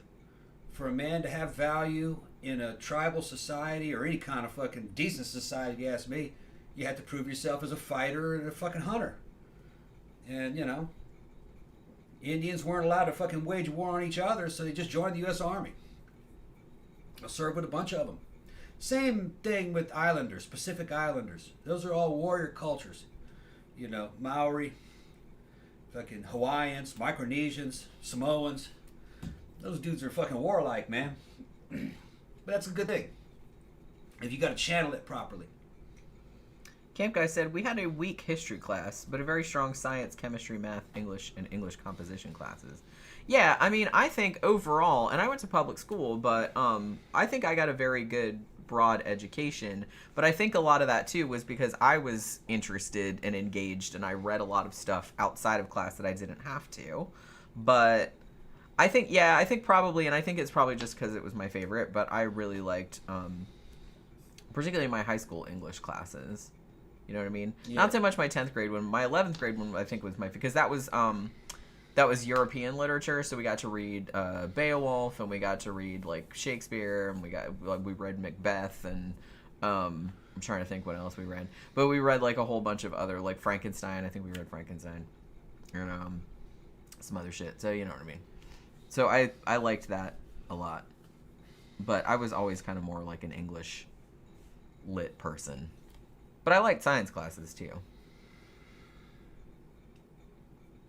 I wasn't a big fan of chemistry, though. Which is weird because when I was a kid, I was real into that. Like, my parents bought me a chemistry set, and holy shit, me and my brother used to play with that all the time. We were trying to make bombs, is what we were trying to do. But, you know what I mean. We never succeeded. But we did some other cool shit with it. But then when I went to the chemistry class, it's like I said, it depends on the teacher, I guess, too. But it's like they just kind of made it boring.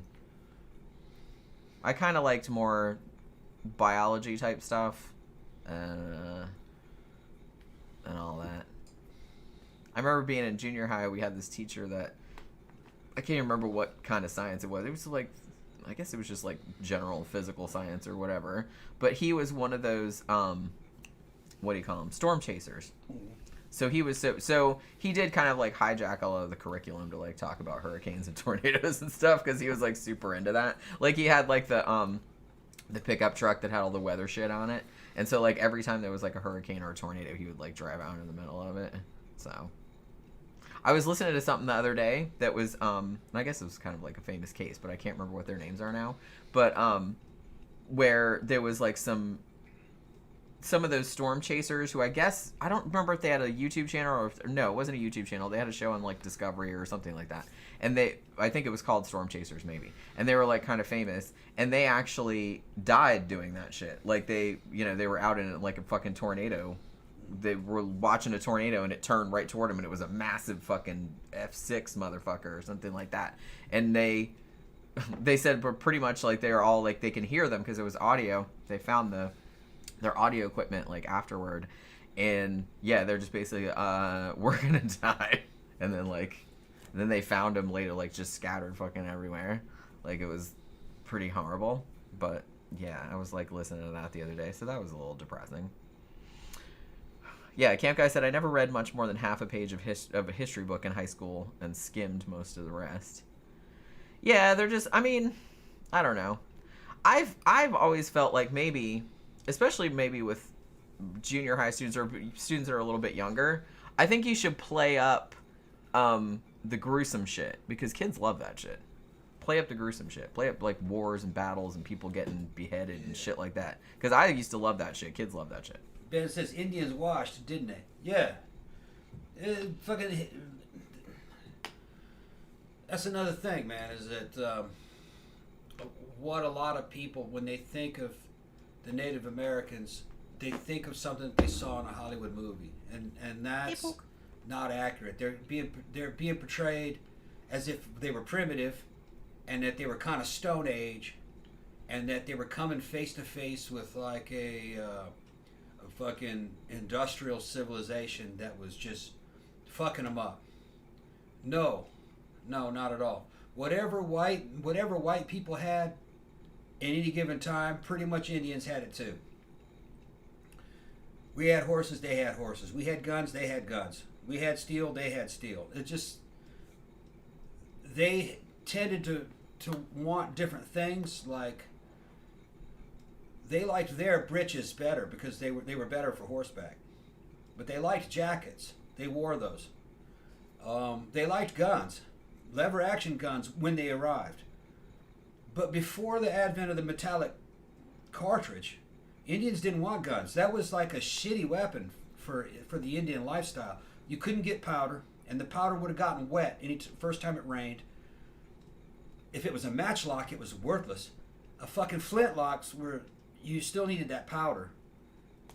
And the reload time was a long time. The bow was a lot better weapon than a primitive muzzle loading rifle with fucking black powder. You know, it just, that you couldn't use that for combat. You might be able to use it for hunting, but a lot of Indians, that hunting was kind of ritual. It was something you did from horseback. You ran up on a buffalo and you speared it, or you shot it with arrows and chased it, and it was kind of like a religious event. Shooting it was kind of like, they wouldn't have dug that. That would have been like a real sissy way of doing it. Because you're proving, what a good hunter you were. So Indians didn't want any guns because they were inferior. They didn't want them until the metallic cartridge came out. It's like, call us when they're good. Yeah. When they got that, then they fucking started using them, and they were good with them. Most of the time, if one of those groups came in contact with the U.S. Army and conflict with the U.S. Army, the Indians usually kicked the Army's ass. Most of the time, the U.S. Army used a falling block, single shot, 45-70 carbine. Now, man, the Indians were using lever action fucking Winchesters when they could get them. Lever action carbines, which those things could carry fucking 12, 13 rounds and fucking high capacity. That was like an AK-47 at the time. And they fought from ambush. They fought like reasonable people, The U.S. Army was still trying to do shit like skirmish lines a lot of times, or, well, cavalry combat, not so much, but Indians were kind of better fighters. And they grew up doing that kind of stuff. A lot of the U.S. Army guys were kind of drafted or joined up from out east. They were kind of city boys. They were kind of soft compared to Indians. The Indians fucking had better shit most of the time. And if we had something that they didn't have, they'd just buy it. They had money. People think that Indians didn't have money. No, Indians had money. They traded. Traded with money and got their hands on things, and the only difference is their lifestyle, and they had their own little nations, kind of like back in Europe. It would have been the Franks and the Saxons and, the Geats and it was like that. And what got them was that their lifestyle became unsustainable. Technology. As soon as you started having property rights and fences, just steamrolled everybody. Yeah, you can't run around chasing the buffalo anymore. And the Western economy took over. You had to get a job. You had to fucking pay rent. That changed everything. You could buy land, but then you had to pay your mortgage. Now, some Indians didn't want to become American citizens, so they ended up on those reservations, which that was their own land now, and they could have tribal councils and shit. But the problem is a lot of those reservations were in areas where there was no economy, so they were poor. When a young guy was born there, if he wanted to do anything, he wasn't going to be able to do anything on the reservation. He had to join the U.S. Army. So that's why a lot of them ended up in the Army. But they didn't really go back, get out of the Army. They just married some white girl living in the city like anybody else. They were popular. Indians are popular here. They're not. some kind of oppressed minority that hated or anything. There's nothing like that. No, fucking. Me and Jen are friends with a real Indian princess. Fucking Tori. Her dad fucking works for Indian affairs and everything, and she's a punk rocker. Camp Guy said, we had a chemistry teacher in 8th grade that poured 1 whole cup of sugar into a 2,000 milliliter Erlenmeyer flask. It created a giant black carbon turd that poured out, lots of smoke, and we had to evacuate. The flask had about 500 milliliters of sulfuric acid in it. The teacher claimed he had done that experiment before, but he looked pretty surprised when that acid started reacting with it. I think I've seen a similar reaction to that. I'm sure that was like really entertaining. Cal says Horrible Histories is a great book series for kids. Those are great. I've seen like some of those. My son loved it. He's a major history buff because I taught him all about all the stuff you never learn in school. Yeah, see, I think that's the kind of the way, especially boys, but I mean, I was kind of into gruesome shit too when I was a kid. A lot of kids are. So I think that if you kind of, you know, you don't have to go too over the top if they're like little kids, but kids are like fascinated by gross shit and like creepy shit. Yeah. So if you kind of focus on that kind of stuff, you're going to get them a lot more engaged in it for sure. Because I mean, when I was a kid, I always wanted to hear about like all the fucking, you know, kings and queens being beheaded and all that kind of stuff. That was what I found interesting. Ben said it's talking about, he said, I meant the hygiene differences to Europeans. Europeans wore wigs because their hair fell out from parasites. They powdered their faces because of all the disease and dirt, perfume to mask BO. Yeah, they were a little dirty. And the cities were cesspits pretty much because they hadn't really figured out sanitation to there a great wasn't degree. much of that here in the New World though. No. The Europeans that came here weren't the same breed. They weren't really wearing a lot of wigs and wearing a lot of stuffy clothes. They maybe when they first got off the boat, but very quickly that shit's too impractical here, especially in the South. It's fucking far too hot.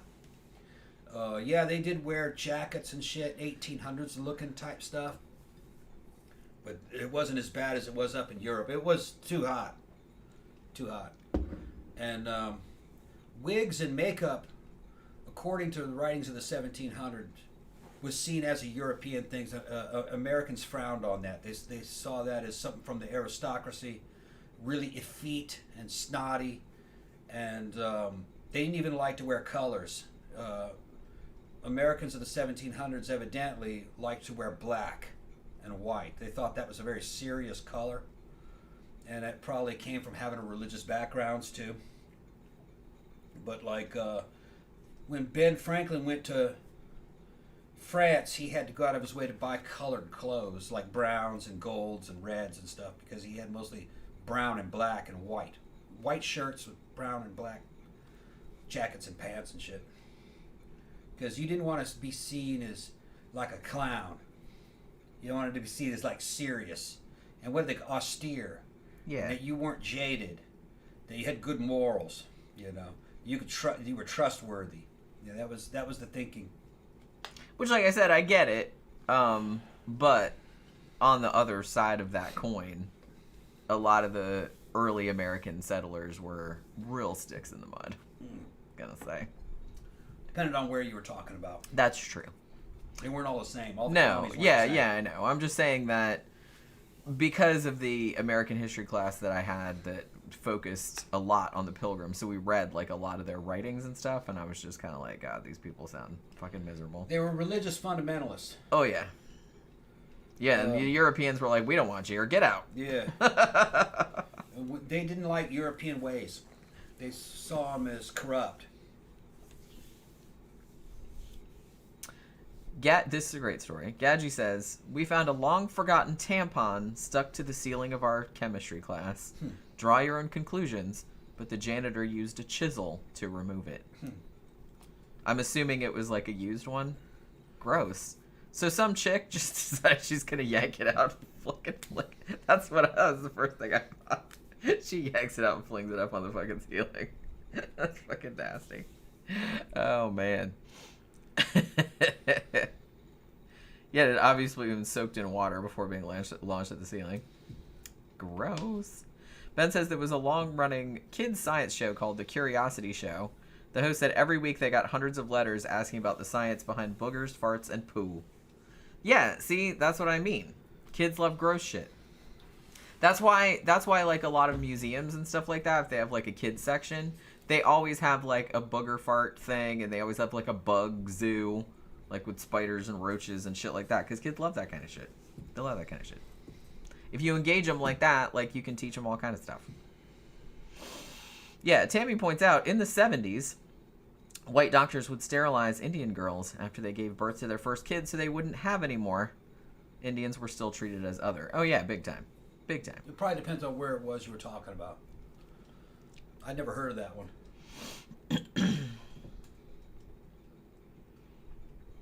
Yeah, Tammy said eugenics going on. Yeah, Tammy said my husband had Cherokee great grandmothers on both sides of his family. They went through a lot. Yeah.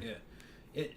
You have to remember that there was a bunch of eugenics that was happening in the 1900s. It started, I think, in the 20s in the United States. It wasn't just Indians; it was white people too. If you went to jail, they'd sterilize you. Well, and anyone that had like mental retardation if there or was anything like that. any hint of inbreeding in your family, they'd sterilize the whole fucking family.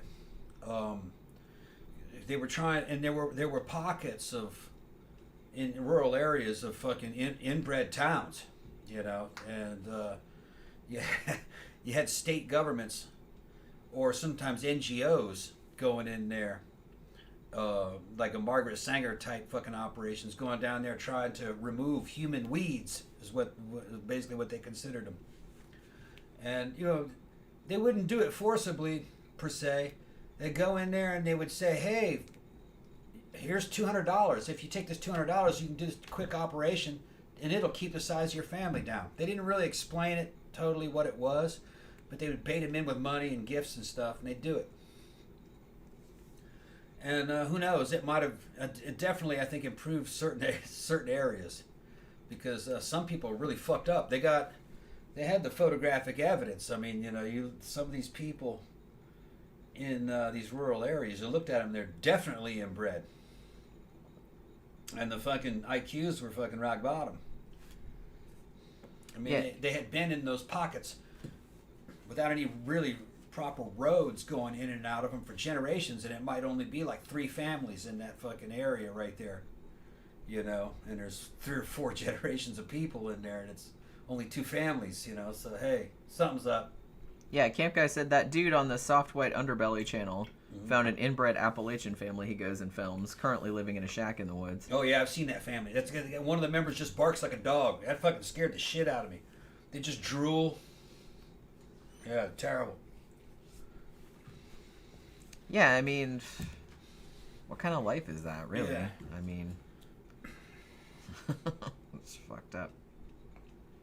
It's like, I kind of want to see that, like, because you've told me about that before. Yeah, it's but disturbing. I kind of don't want to see it. But that kind of stuff is also happening on those reservations. There wasn't enough people on those reservations for a proper breeding population. Depends on which, as I said, they're not all the same. You know what I mean? Some of those reservations were bigger or nicer or in better areas. Other ones were just small, totally isolated. So you end up with a situation like Appalachia. There isn't enough breeding population there, you know, and it can go sideways. Yeah, big time. Yeah. You can't just reuse the same genes all the time. Over and over again, right? That always goes wrong. Cal said, I heard the Amish are super inbred now, and the kids are being born with all sorts of genetic problems. I've seen a lot of them, though. They look real healthy. It depends. I guess, like I said, it's anything else. It depends on where you're talking about. The Amish aren't in one place. Well, and I had heard that, like, in some Amish communities, like, a lot of the young people are leaving, obviously, because the life is too hard. strict. It's austere. For them, and they don't like it, which, you know, I can't blame them. I wouldn't want to, like, live like that, but, you know. So, yeah, they're going to be, like, fewer genes to go around. You have to have a viable breeding population. And I don't remember what the numbers were. I think you need to have several hundred people. And they can't be related. And that's sustainable. You know, or at least most of them can't be related. You know, because there's going to be families in several hundred people. But, you need a viable breeding population. Yeah, they have to be genetically diverse. You have to mix shit up. Yeah. You gotta mix shit up. You won't have any fucking genetic health. There's a lot of people that don't understand, like, fucking race mixing. They have a fucking weird idea about genetic weight. Basically, all races of people that exist today, if they've existed for any amount of time, have taken outsiders into them. All right, of people from other races, black people, Asian people, whatever. It's just that the intake was very slow, so it didn't really racially change them. They looked the same. And if you were to do a genetic test on them, they'd probably be carrying genes from Africa or Asia, and that's good. That actually promotes the health of that population. Doesn't change their race though. They're still, say, like, you could do that to the Laplanders. They would still be Laplanders. It's just that they'd be a little healthier than they would if you didn't do that. Because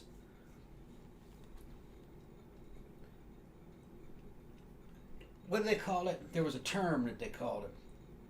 There's something. The old term was called hybrid vigor.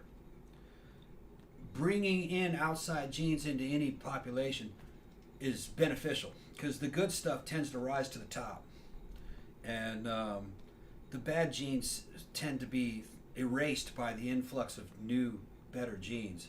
So you have less problems like diabetes and just other things, you know. Fucking genetic health, the looks start to get better. It's just better. All humans are related anyway. It's just like anything else. And it wasn't really that long ago. Yeah. that we were like a very small bottleneck of. Right. So it's fine. Yeah, Ben said you really should do Lost German Slave Girl. Yeah, I have been putting that in the poll because I read that book like a few years ago, and it is really interesting. What was that about? Well, it was kind of about, it was about one specific person, but it was kind of about the whole, like, indentured servitude thing of, like, you know, people being brought over. Yeah. Yeah, there were Irish slaves. Mm-hmm. Yeah. You don't hear much about it. And then even the indentured servitude, some of the stuff that was going on in brothels, those contracts that those girls were under, that kind of slavery. Well, it is in slavery, in Roman times, they would have considered that slavery. Yeah. Because you could do that in Rome. You could sell yourself as a slave to pay off a debt for a certain amount of time. That's kind of what those girls were doing. But worse, really. Yeah. Yeah. I would not have liked to live back then. A lot of people didn't live long, especially in the West. That's what I'm saying. It's just like, people piss and moan about it's like shit being hard now, but it's like, yeah, no thanks. Go back 100 years, 200 years. Yeah. No. That would have just been fucking. A lot of people don't realize that those houses didn't have running water in them. And that actually can be as recently, like in the 30s, in the 20s in the United States, there were still houses that didn't have running water. They had outhouses. You went outside to go take a shit in an outhouse. If you lived in an urban environment before the advent of fucking running water, which is still the 1800s, you shat in a fucking pot and put a lid on it and slid it underneath your bed. A chamber pot. Which I can't imagine. So, you got to imagine this. It was summertime in these big cities. Those places much stank to high heaven. Yeah. And they probably didn't notice it. But if you went into a time machine, you'd probably be like, God damn, this place is fucking rank. Because they didn't have... Although some people back then did complain about it. They did, yeah. So. Because there was no modern septic system. There was no way of flushing the shit out of that damn city. It was just sitting in there. And they were just throwing it out. The fucking horse and buggy'd come and pick it up in the morning and take it out with the garbage, if it did. I mean, there were some places where even garbage service wasn't reliable. City living was fucking horrible up until the 1900s, really. Fucking, I wouldn't live in a city in the 1800s. It'd be fucking crazy. Yeah. Too dirty. Yeah, you couldn't trust the food. Yeah, I mean, you really couldn't trust the food until probably after the Second World War. Yeah. The Second World War, yeah. Because that's kind of Proper when canning that's when technique. all the that's kind of and when all the regulations and stuff came in. It's Yeah. like before that, Yeah. they really didn't have any. There was actually no legal prescription to tell you what was in any of the shit. Yeah. They could just put anything in there. The U.S. Army was actually like the gateway to fucking sanitation and good food. Their military rations. What I'm talking about mainly is spam and canned cheese, which is like Cheese Whiz, not Cheese Whiz. What do we call it? Velveeta, like a Velveeta cheese. Yeah. It came in a can. Those two products right there were just changed the world. Yeah, I mean they You really could trust did. those. Yeah. You could trust that you would not get sick by those, and it was protein, whey protein for the cheese, and then animal protein. And spam is not low quality meat; it's just pork shoulder, and it's cooked in a can and brine. It's too salty. But they didn't know back then. They wanted to be better safe than sorry. They make that motherfucker real salty to keep any bacteria from forming. They could have done that job with a quarter of that salt. It still would have worked. But you can get low sodium spam now. You can get them different flavors. I like spam because it's the ultimate MRE. It's all meat. It's fucking in an indestructible package. You can carry it. It's light. You can eat it frozen, or you can cook it. But in an emergency, you can slice it and eat it frozen. And it tastes good frozen.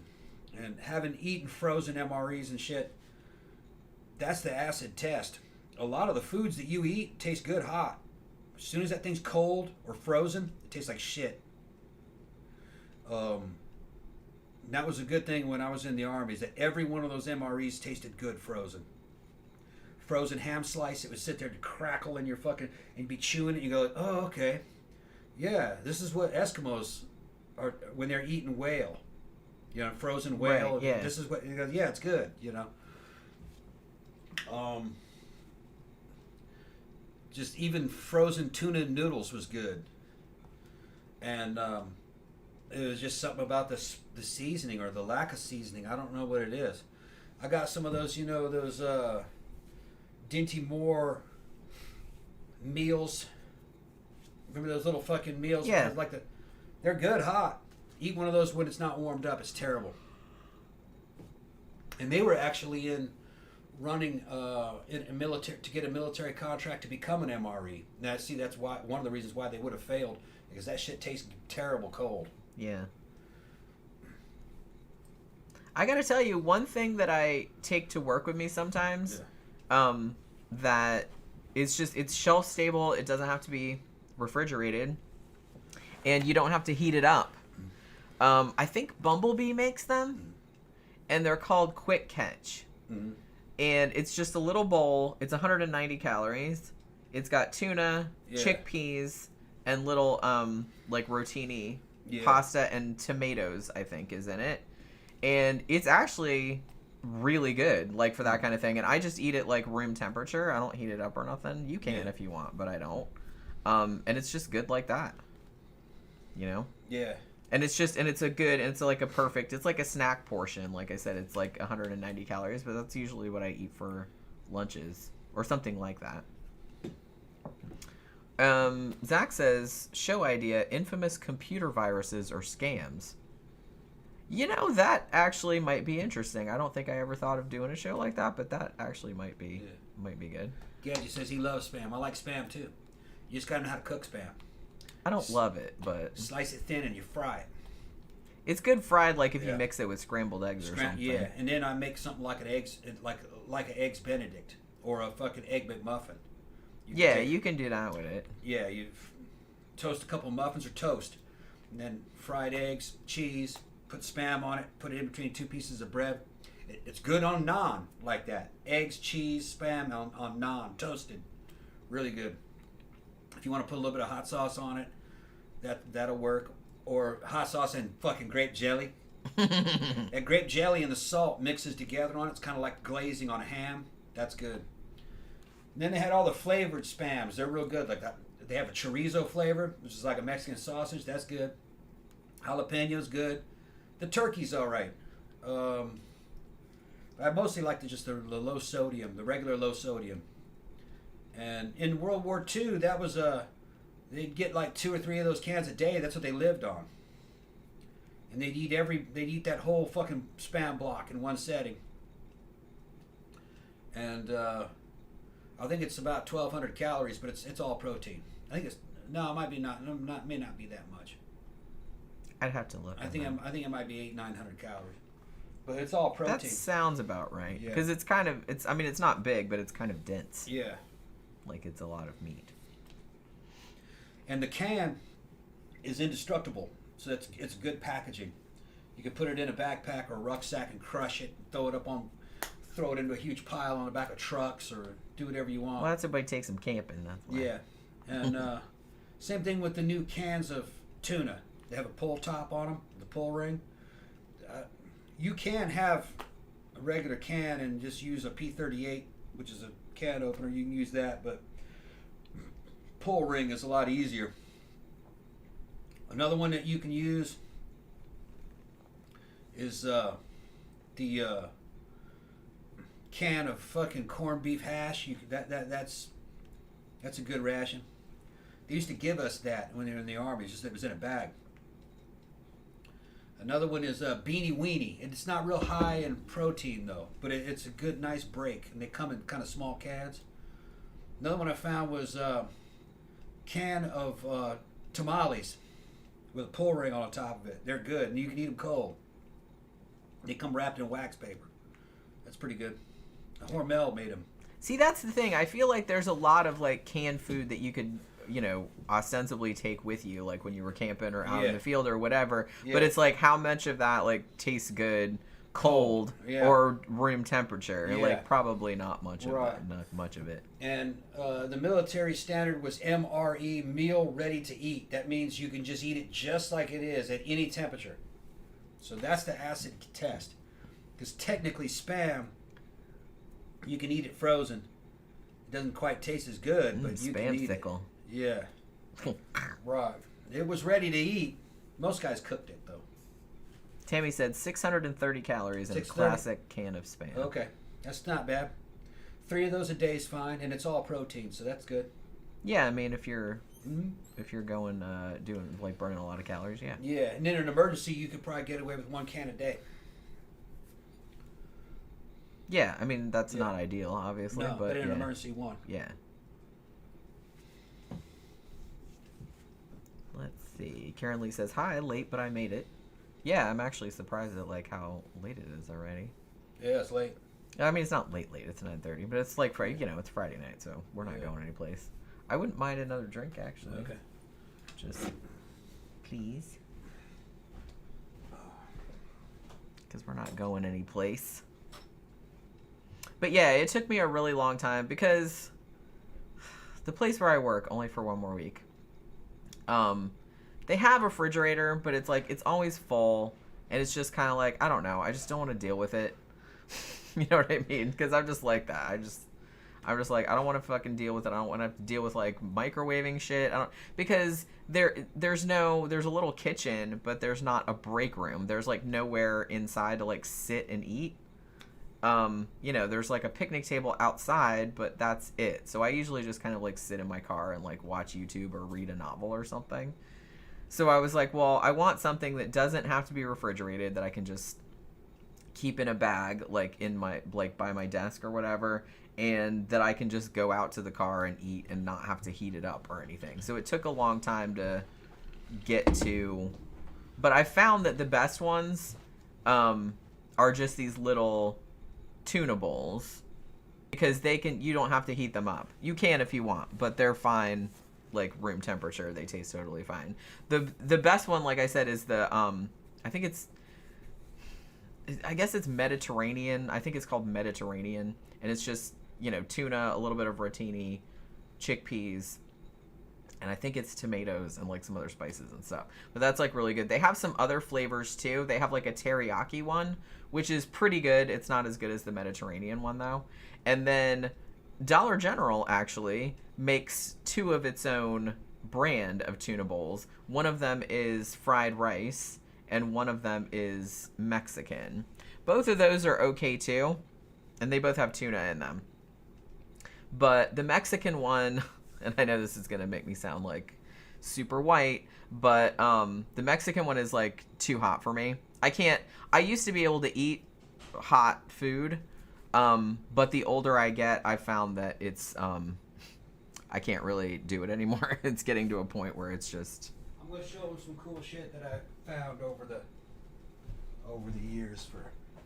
Oh, yeah. And then the other one, the fried rice one, is okay, but it's kind of bland. So, honestly, my favorite one that I usually order them, like, in big 6 packs from Amazon, because it's cheaper, is the Mediterranean tuna one. All right.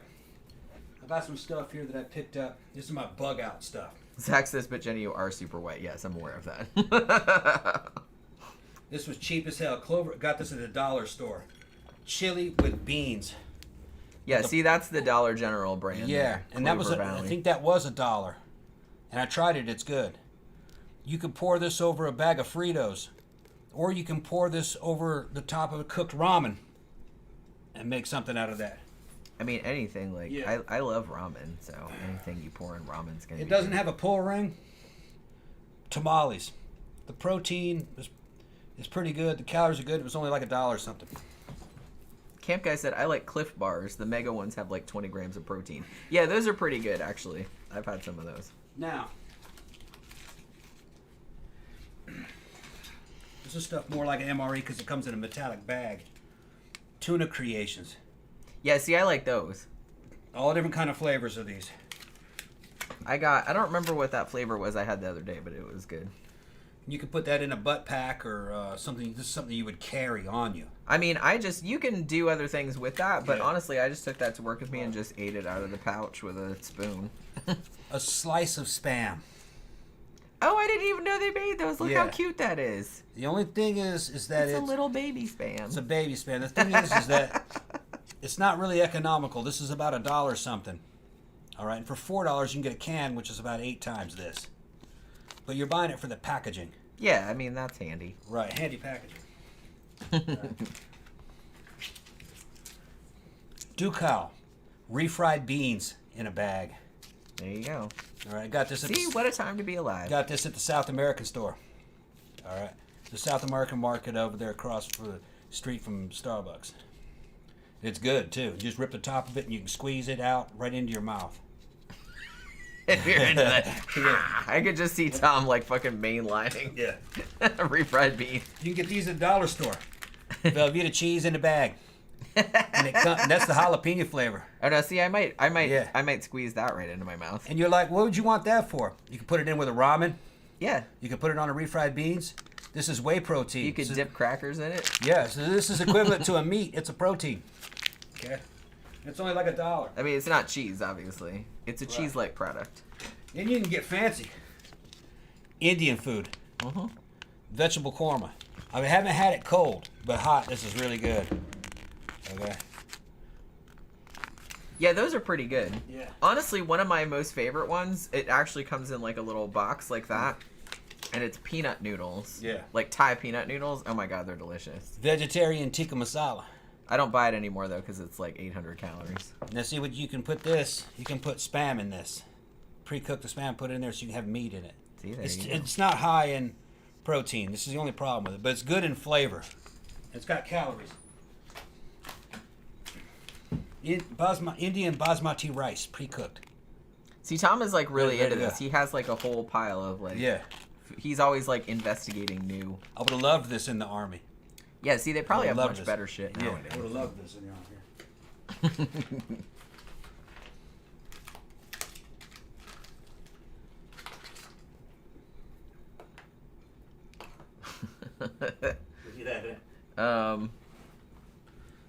Ben says, on cadet camp, we subsisted on Spam and dry biscuits.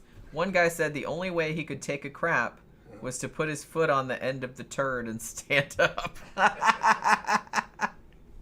Oh, man.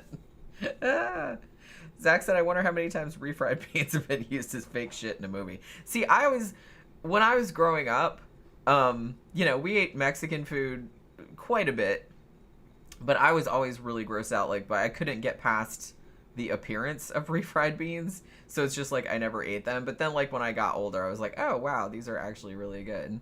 I wasn't I don't think I'd go so far as to say I was a super picky eater when I was a kid, but there was a lot of stuff that I was just kind of like, ooh, that looks gross, or ooh, that smells gross, or something like that. And then I just wouldn't eat it. So I didn't really start, like, until I was in my late teens or 20s. Like, I didn't really start actually eating a lot of regular food. And the thing about it was that because I grew up in the South, like, we just kind of ate, you know, Cracker Barrel type stuff. You know what I mean? Mostly. So we didn't have, like, a lot of variety. I don't even think I even ate Indian food until I was in my 20s. You know what I mean? Or anything like that. Hey, Victor. Victor says, hey, I made it. Yeah, I mean, we've been on for a while, but we're not that drunk yet, but... Zach says, I'm still a picky eater. I've never liked onions or tomatoes. If I get a burger, they come off. You know what's weird? I always liked onions. I've always liked onions as a kid. I can't eat them raw anymore because, again, it just gives me, like, immediate heartburn. So if I have, like, a burger, they have to be... I like them on there, but they have to be cooked. I can't eat them raw anymore. I used to like them raw, but I can't eat them like that anymore. But when I was a kid, man, I used to hate tomatoes. I hated tomatoes and I hated mushrooms. And I don't know why exactly. They just, like, made me ill. I don't know if it was just kind of like the look of them or the texture or what it was. And it's crazy because now, like, those are legit, like, two of my favorite foods. Like, we go to the Chinese buffet and they have just like a big pot of, like, you know, sauteed mushrooms. I'll just have like a whole fucking pile of those. Yeah. Like, I'll just eat them all by themselves. And then I'll go over and get like the little salad that they have, like, with raw tomatoes and cucumbers, and I'll just like eat a bunch of that. But it's just funny. You know, so I don't know. I just feel like I was kind of, and it's kind of, I think we've talked about this before, but when I was a little kid, I was absolutely disgusted by peas. Like, I couldn't even stand the sight of them. Like, just the sight of them made me want to gag. It was the weirdest thing. Like, I didn't have a visceral reaction like that to pretty much any other food. There was foods that I didn't really like or care for, but peas, I was just like, the second I saw them, I was like, oh! You know what I mean? I was just like, I couldn't stand the look of them. I couldn't stand the smell of them. It's ridiculous. Well, I mean, it was just a food aversion. Yeah. I mean, everybody has something like that. I broke her of that. He eventually did, yeah. It took a while. Yeah, what I did is I made a fucking delicious pea soup. Yeah. Split pea soup. With ham. With big chunks of ham in it. Yeah, ham and fucking, it even had, ham, carrots. It even had a little bit of damn clove. Remember? Mm-hmm. It was good. It's almost like a Christmas split pea soup. I think the fucking ham was a Christmas ham. I think it was, actually, because I think you made it a little bit after Christmas. And you didn't see any peas. See? It was all blended. Yeah. It was just a green soup. And she's like, oh, this is great. You didn't have an aversion to it. As soon as you taste it, you're like, this is great. Now, I honestly, like, I still won't, because when I was growing up, I mean, they would just do, like, a bowl of peas, which was, like, a canned. Yeah. They were canned. And, like, just as a side, I still don't think I would just eat peas just on their own. No. But pea soup is good, and there's peas in a lot of Indian food. Yeah. And I'll eat them in that. Yeah. And they don't bother me. Yeah. But, yeah, so it's just, like, I still don't want just, like, a pile of them by itself, because it's, like, not my favorite thing. But... Yeah, we got to go back and go to the Indian buffet, too. I was thinking about that. We went like a month or two ago, and I was like, man, I forgot how good this place was. Yeah. They don't have, it's all you can eat buffet. They don't have a huge amount of things. They usually only just like probably like a dozen or it's enough 15, 20 things. But yeah, it's like they usually have really good, they have different shit like every time you go, but they usually have, man, they had something in there when they didn't have it last time, but they had it like the time before, and it was like tikka masala, like that taste, but it was paneer. Yeah. And man, I ate a whole bunch of that. Yeah. That shit was good. Their paneer dishes are always like really good. Yeah, I love paneer. I don't know what it is about it. I just really like the texture of it. It's very mild, but I just really like stuff with Victor said peas are gross. Peas are not gross, man. Fucking stop the shit. Like I said, it's just it's a weird, odd food. It is, yeah. But it's no weirder than black-eyed peas or no weirder than lima beans. It's just a different version of those. I don't love lima beans, I have to say. You like butter beans? Yeah, they're all right. Beans. for you in the UK or maybe up north, you don't know what a butter bean is. It's like a lima bean. It's a big bean. It's flat. And you cook them in the South. Usually serve it with ham over rice. Yeah, my grandma used to make that all the time. And they're yellow. They're yellow, like a yellow lima bean, but it's bigger and it's flatter. And they get very soft and tender and melt in your mouth like butter. And they're kind of yellow like butter. And they make a yellow gravy. It's really good. It's really good. And it's just, not much seasoning, salt and pepper. That's it. Victor said peas made me gay. Victor, man, all kinds of shit made you gay over the years, man. By the way, he said Dick made you gay. We're keeping him company on his 2-hour drive, so we have to stay on longer. Yeah. We had a customer yesterday fucking just goes, so what are you guys into? And they go, we like to go to clubs, this and that. And what about you? And he's like, oh, I'm open. And he's like, okay. And me and Jenny started ignoring him again. We're talking to each other. And he goes, strap-on fun? And I said, yeah, we got one here. Come on over. Fucking, we'll run you through. One of these days. Whenever they come at me with that, man, makes me wonder if it's one of y'all from 13. Yeah. It was kind of a slow night last night. We were only on for like an hour and a half. Yeah. And we didn't even get any like private shows or anything like that. We got tips. Just tips from flashing titties and doing crazy shit. But yeah, and shit like that. But we didn't get it. We didn't have to do anything like super hardcore or anything. Yeah, there just wasn't any traffic. Yeah, hardly anybody. And it's like, I think that was the longest time that we'd been without anybody coming in the room. Yeah, you sat there for 10 minutes and nobody come in the room. Yeah, that's very unusual. Yeah. But like I said, maybe it was just one of those times, you know what I mean? Because it's slower sometimes.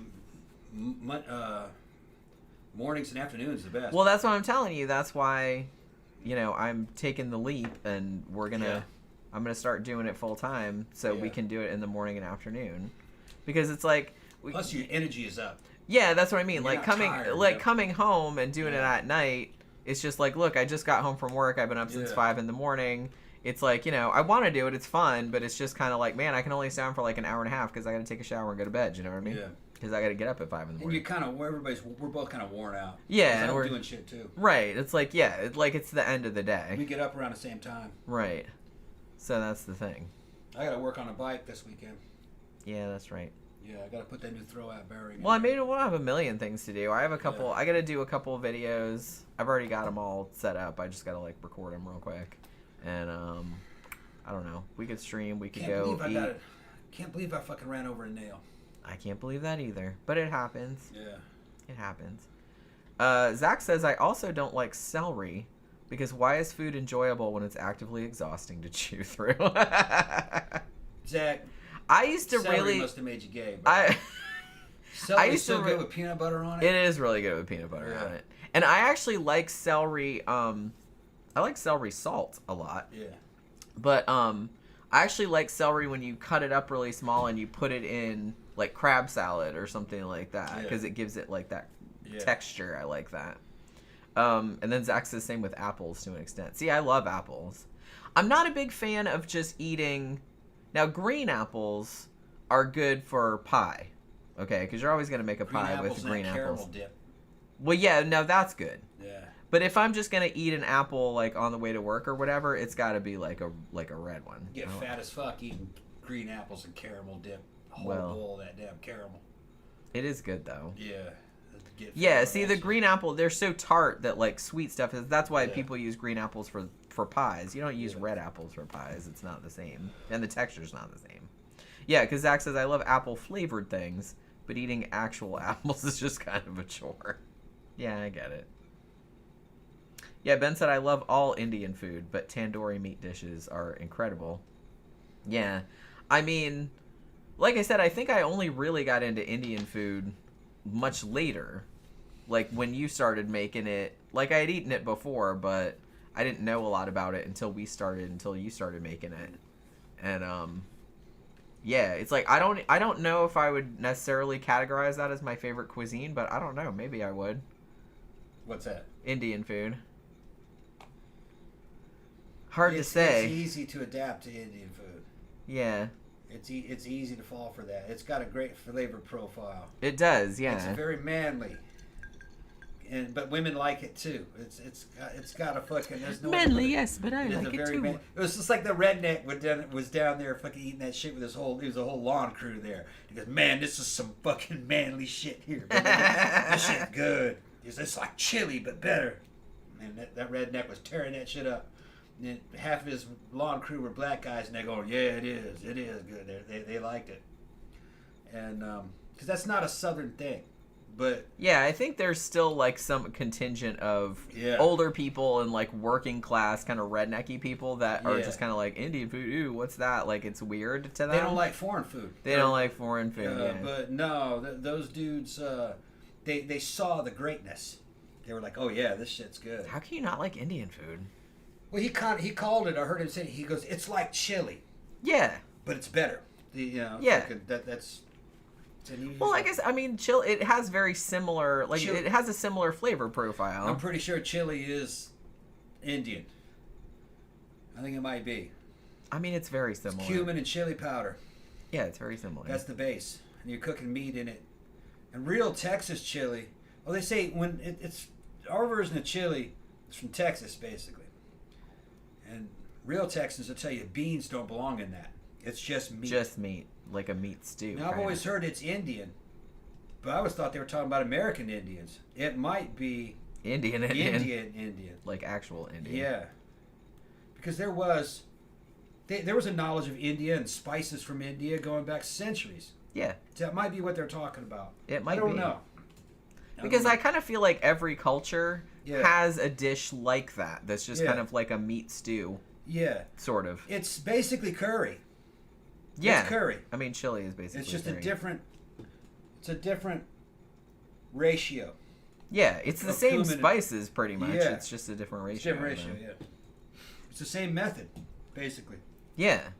And the thing about Indian food, like, and this isn't true, like, across the board, but a lot of the most famous Indian dishes that everybody knows about around the world, once you kind of know how to make one of them, you can make most of the other ones. Because the way that you make it is, like, pretty similar. Yeah. It's just the meat's different, the spice ratios are different, and stuff like that. But, I mean, honestly, like I said, I love anything with paneer in it. I love butter chicken. Butter chicken is so fucking good. And the what's that one you make all the time that with the Saag? Yeah, saag paneer. Yeah. You can put chicken in it too. Yeah. Or you can call it pollock paneer. Yeah. Or no, it's saag pollock. Yeah. Saag pollock, yeah. It's basically you take a shit ton of spinach, Blanch it, drain it, yeah, and then put chicken broth in it, and then blend it. Put cream, and it's got cumin seeds and sautéed onions and stuff in it, and then you put fried paneer or fried chicken in it, cubes of chicken, and there it is, cream. And it just has a really nice flavor profile, and it's mild. You don't have to, that's the nice thing about Indian food. You can make it hot if you want, but you can make it mild also. Yeah, you can kind of. And here's the thing. Because I got that garden going, you don't need spinach. You can use sweet potato greens. That's what we have. That's what I use, and they're indistinguishable. Because he just put some of those in my salad just now. Yeah. Like when I got home. Yeah, it tastes like baby spinach. Yeah, it's pretty much what it tastes like. Tammy says apples with cookie butter. That's right. Cookie butter, yeah. Did you send me? Did she send me? I think that wasn't it you, Tammy, that sent us that jar of cookie butter? Yeah, that shit was good, man. It was good, yeah. You can send cookie butter anytime. I don't even know where you got that. I haven't seen cookie butter around. It's here. in the store. You It's can in the get it. store? Yeah, Okay. you can get it. I think it's over by the Nutella. Or Yeah, whatever. go check it out. Yeah. It's just like it's those. What are those cookies that they used to give you like on long airplane flights? Those kind of. They're not shortbread, but they're they're almost like those British biscuits. You know what I mean? Yeah. Which those little vanilla cookies. Or no, not vanilla cookies. they're not vanilla. They're kind. Well, They're not like- really. They're like those little coffee cookies. Yeah. Kind of. They're not like super super sweet. Yeah. But that's kind of what's good about Dunk them them. in coffee. Yeah, that's kind of what they're for. For like the holidays. That's kind of what I was reading an article the other day because I used to think this was really funny. Danish cookies, isn't that what they're called? Danish cookie? Isn't that what we call them? Oh, I don't know. Maybe. But I was reading an article the other day, and this kind of cracked me up because the first time that I went to the UK, I had always kind of wondered about this too. Because you know how in the UK, like, they have biscuits, which are kind of like what we would call cookies, but and they call them digestives. And and I was like, they really should change the names of that. They should change the name of that because it's like, it doesn't sound real appetizing, but they're actually like really, really good. And I got really into them. They sell them over here too sometimes.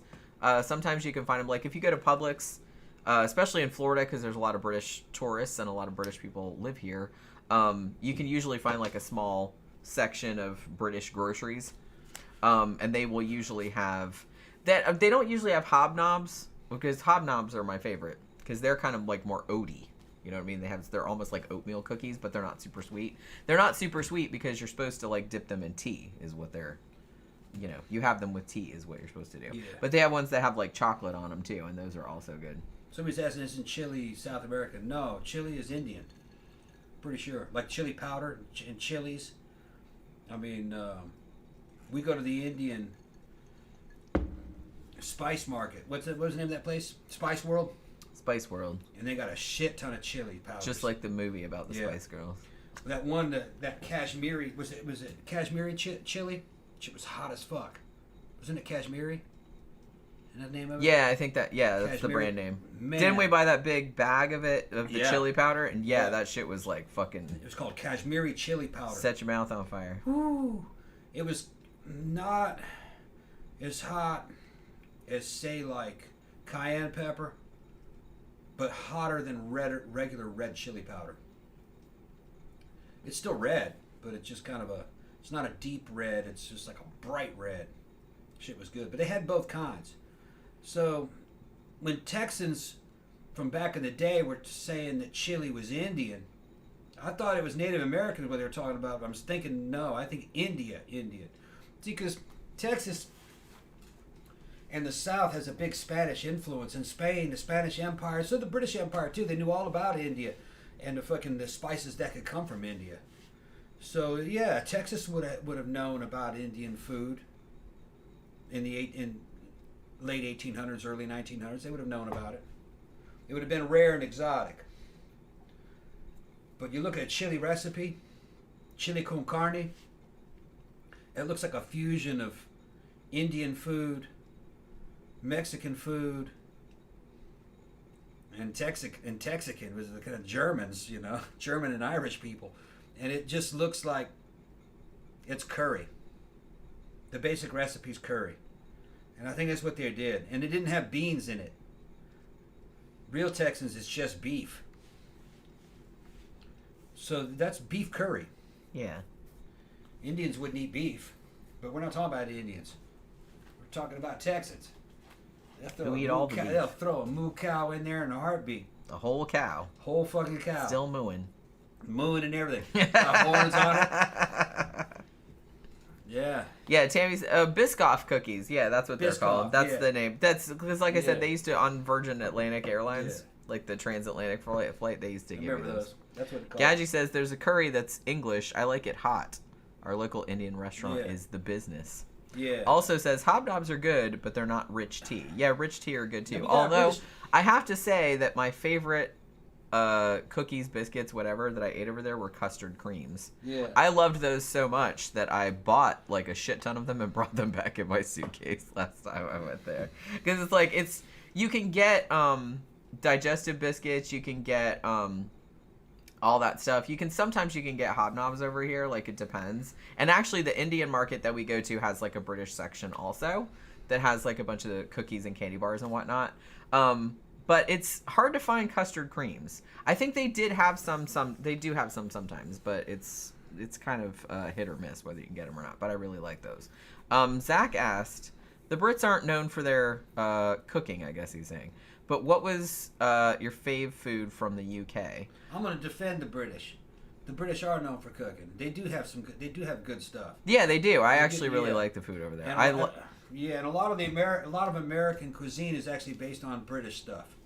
The problem is that the British got a bad reputation for food, especially like in the 60s and 70s when they were fucking in a bad economic problem. A lot of them were eating out of cans.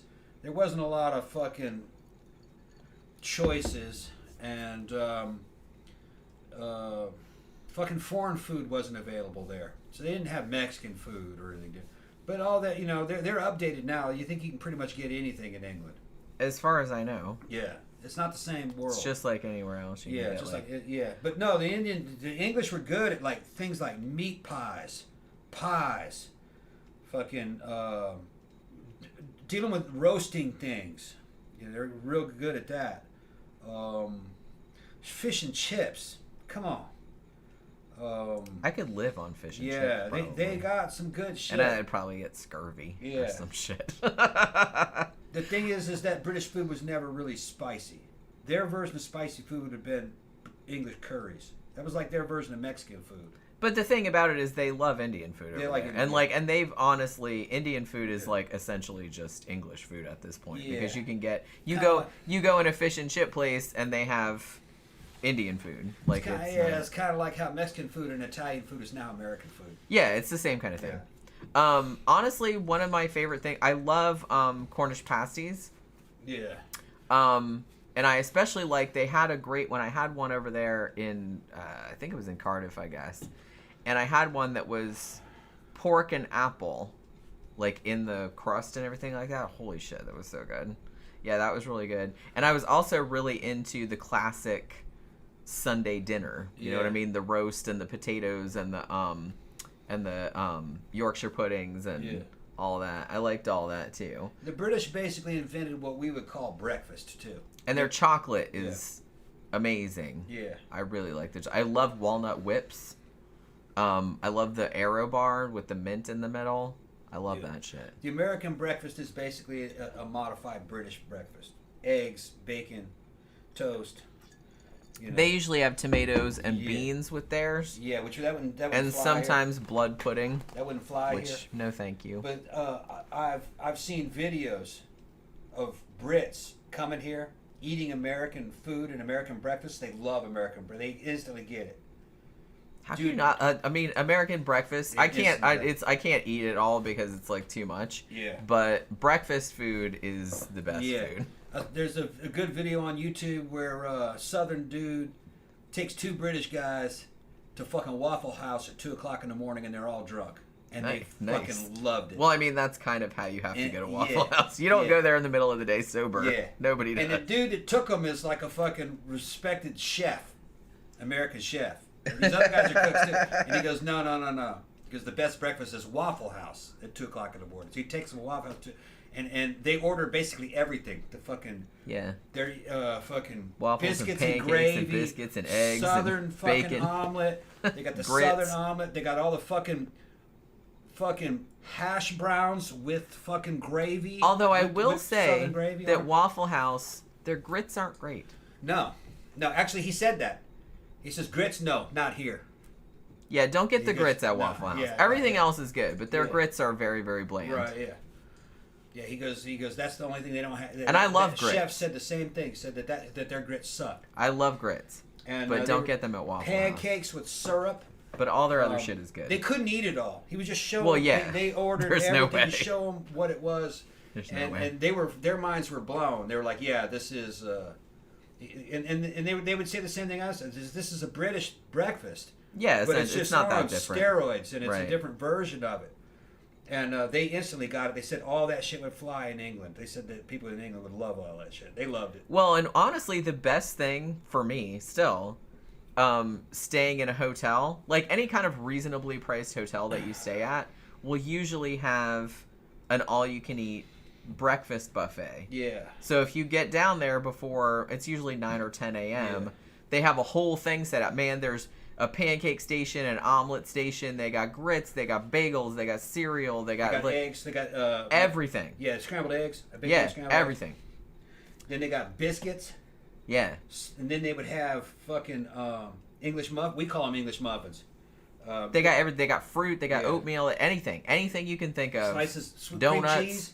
Yeah. I used to go down there and fucking toast and you can eat as much of it as you want. Toast up some English muffins. Put cream cheese on both of them, scrambled eggs, bacon, and Man, that sounds good. yeah, and then close it in there and make a fucking breakfast sandwich, and then they usually have yogurts in there too, cups Yeah. of yogurt. Then Anything you yogurt. can think of that you would Yeah. eat for breakfast, and a couple things you probably Yeah. didn't think And you would then eat for they breakfast. usually They have have. hard-boiled eggs. You take 3 or 4 of those hard-boiled eggs, you put them in your pocket. Put them in your pocket For and later. leave with the hard-boiled eggs. Eat them later, cold. Well, it's like, I'm still gonna eat it. It's not going to Yeah. waste. You're not stealing it. Yeah, I'd put fucking. I mean, 2-3 that's eggs, part of your. eggs in the cargo pod. Dad, he would get them eggs. Get them eggs in there. Eat them. Pudding. That's when we were doing fishing trips sometimes down the coast. Honestly, like I said, I can legitimately say that's my favorite thing about staying in a hotel. It's like, Yeah. we have to get up early. They have all you can eat breakfast, and Yeah. you just get overwhelmed. Like, I know Yeah. I can't even eat it all. Yeah. Like, I can't even eat a fraction of it. Yeah. But I just like the idea. Yeah, and then usually, if it's like Best Western or those kind of places. Yeah. The staff there is like, no, tear that shit up because we're just gonna throw it away because it's never all eat. It's never. Yeah. It's never finished. It is. It's kind of wasteful. It's like I mean, wasteful, yeah. Sure. Nobody eats all of it. There's always some left, and they got to throw it away.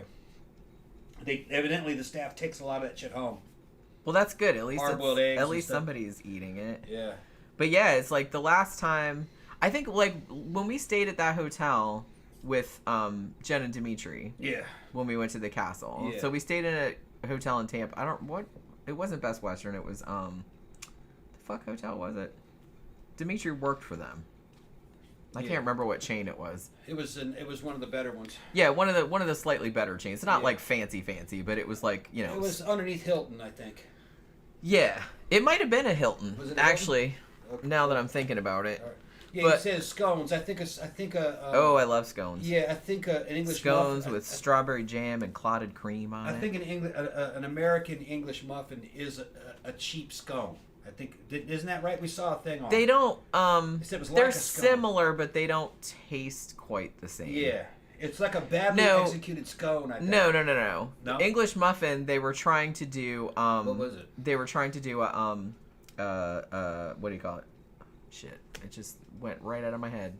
Not a scone. It was something that doesn't exist in America. No. It's you can get them here. It's just like It not didn't. that. The story Yeah. that they said back in the early 1900s, it wasn't a well-known thing, so they couldn't use the British name for it. They called it an English muffin, which is something that Americans would go, okay, all right, it's like a muffin and it's from England.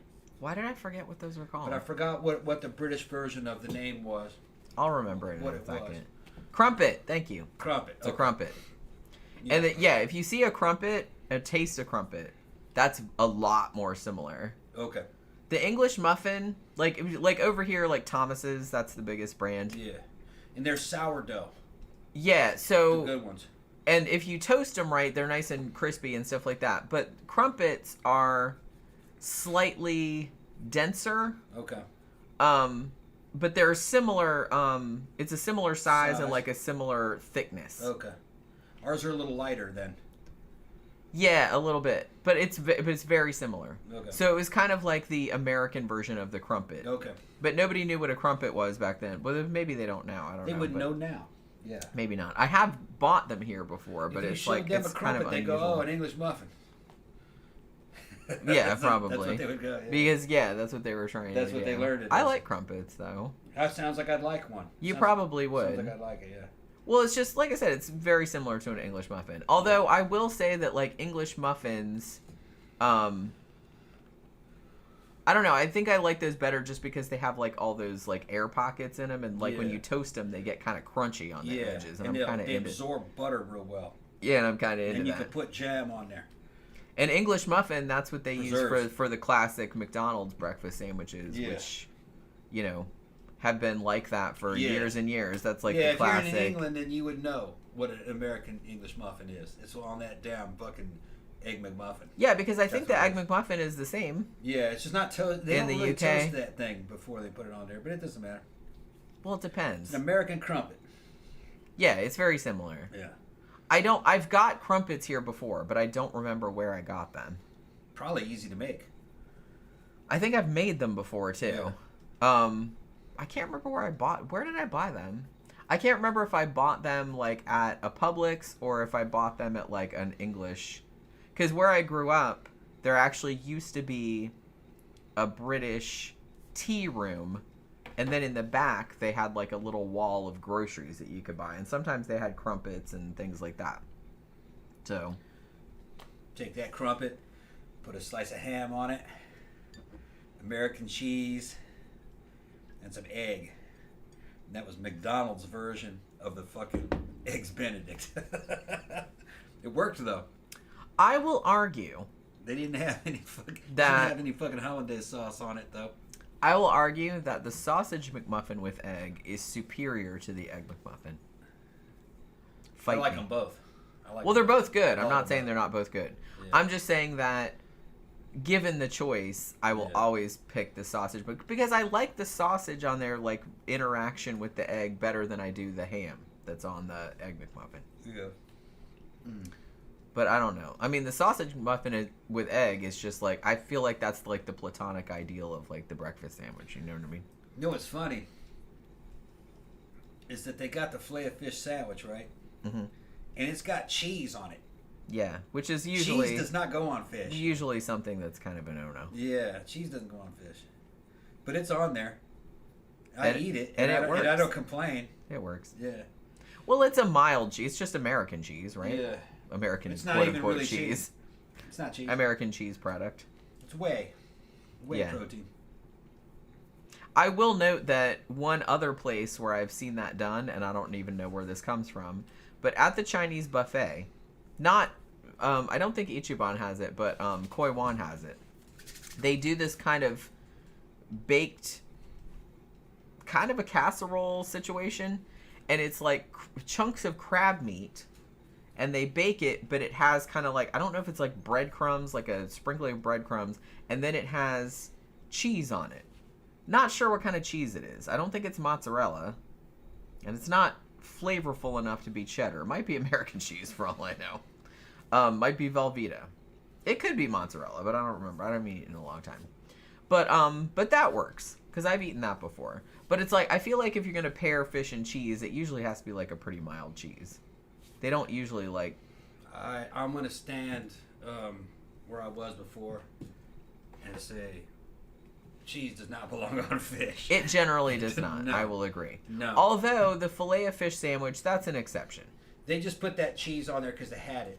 And they had to have something on there. It doesn't... You can't really taste it, honestly. Yeah. And I don't tell them to leave it off. I accept it on there, but it doesn't really belong. It doesn't really belong. Fish doesn't belong on cheese.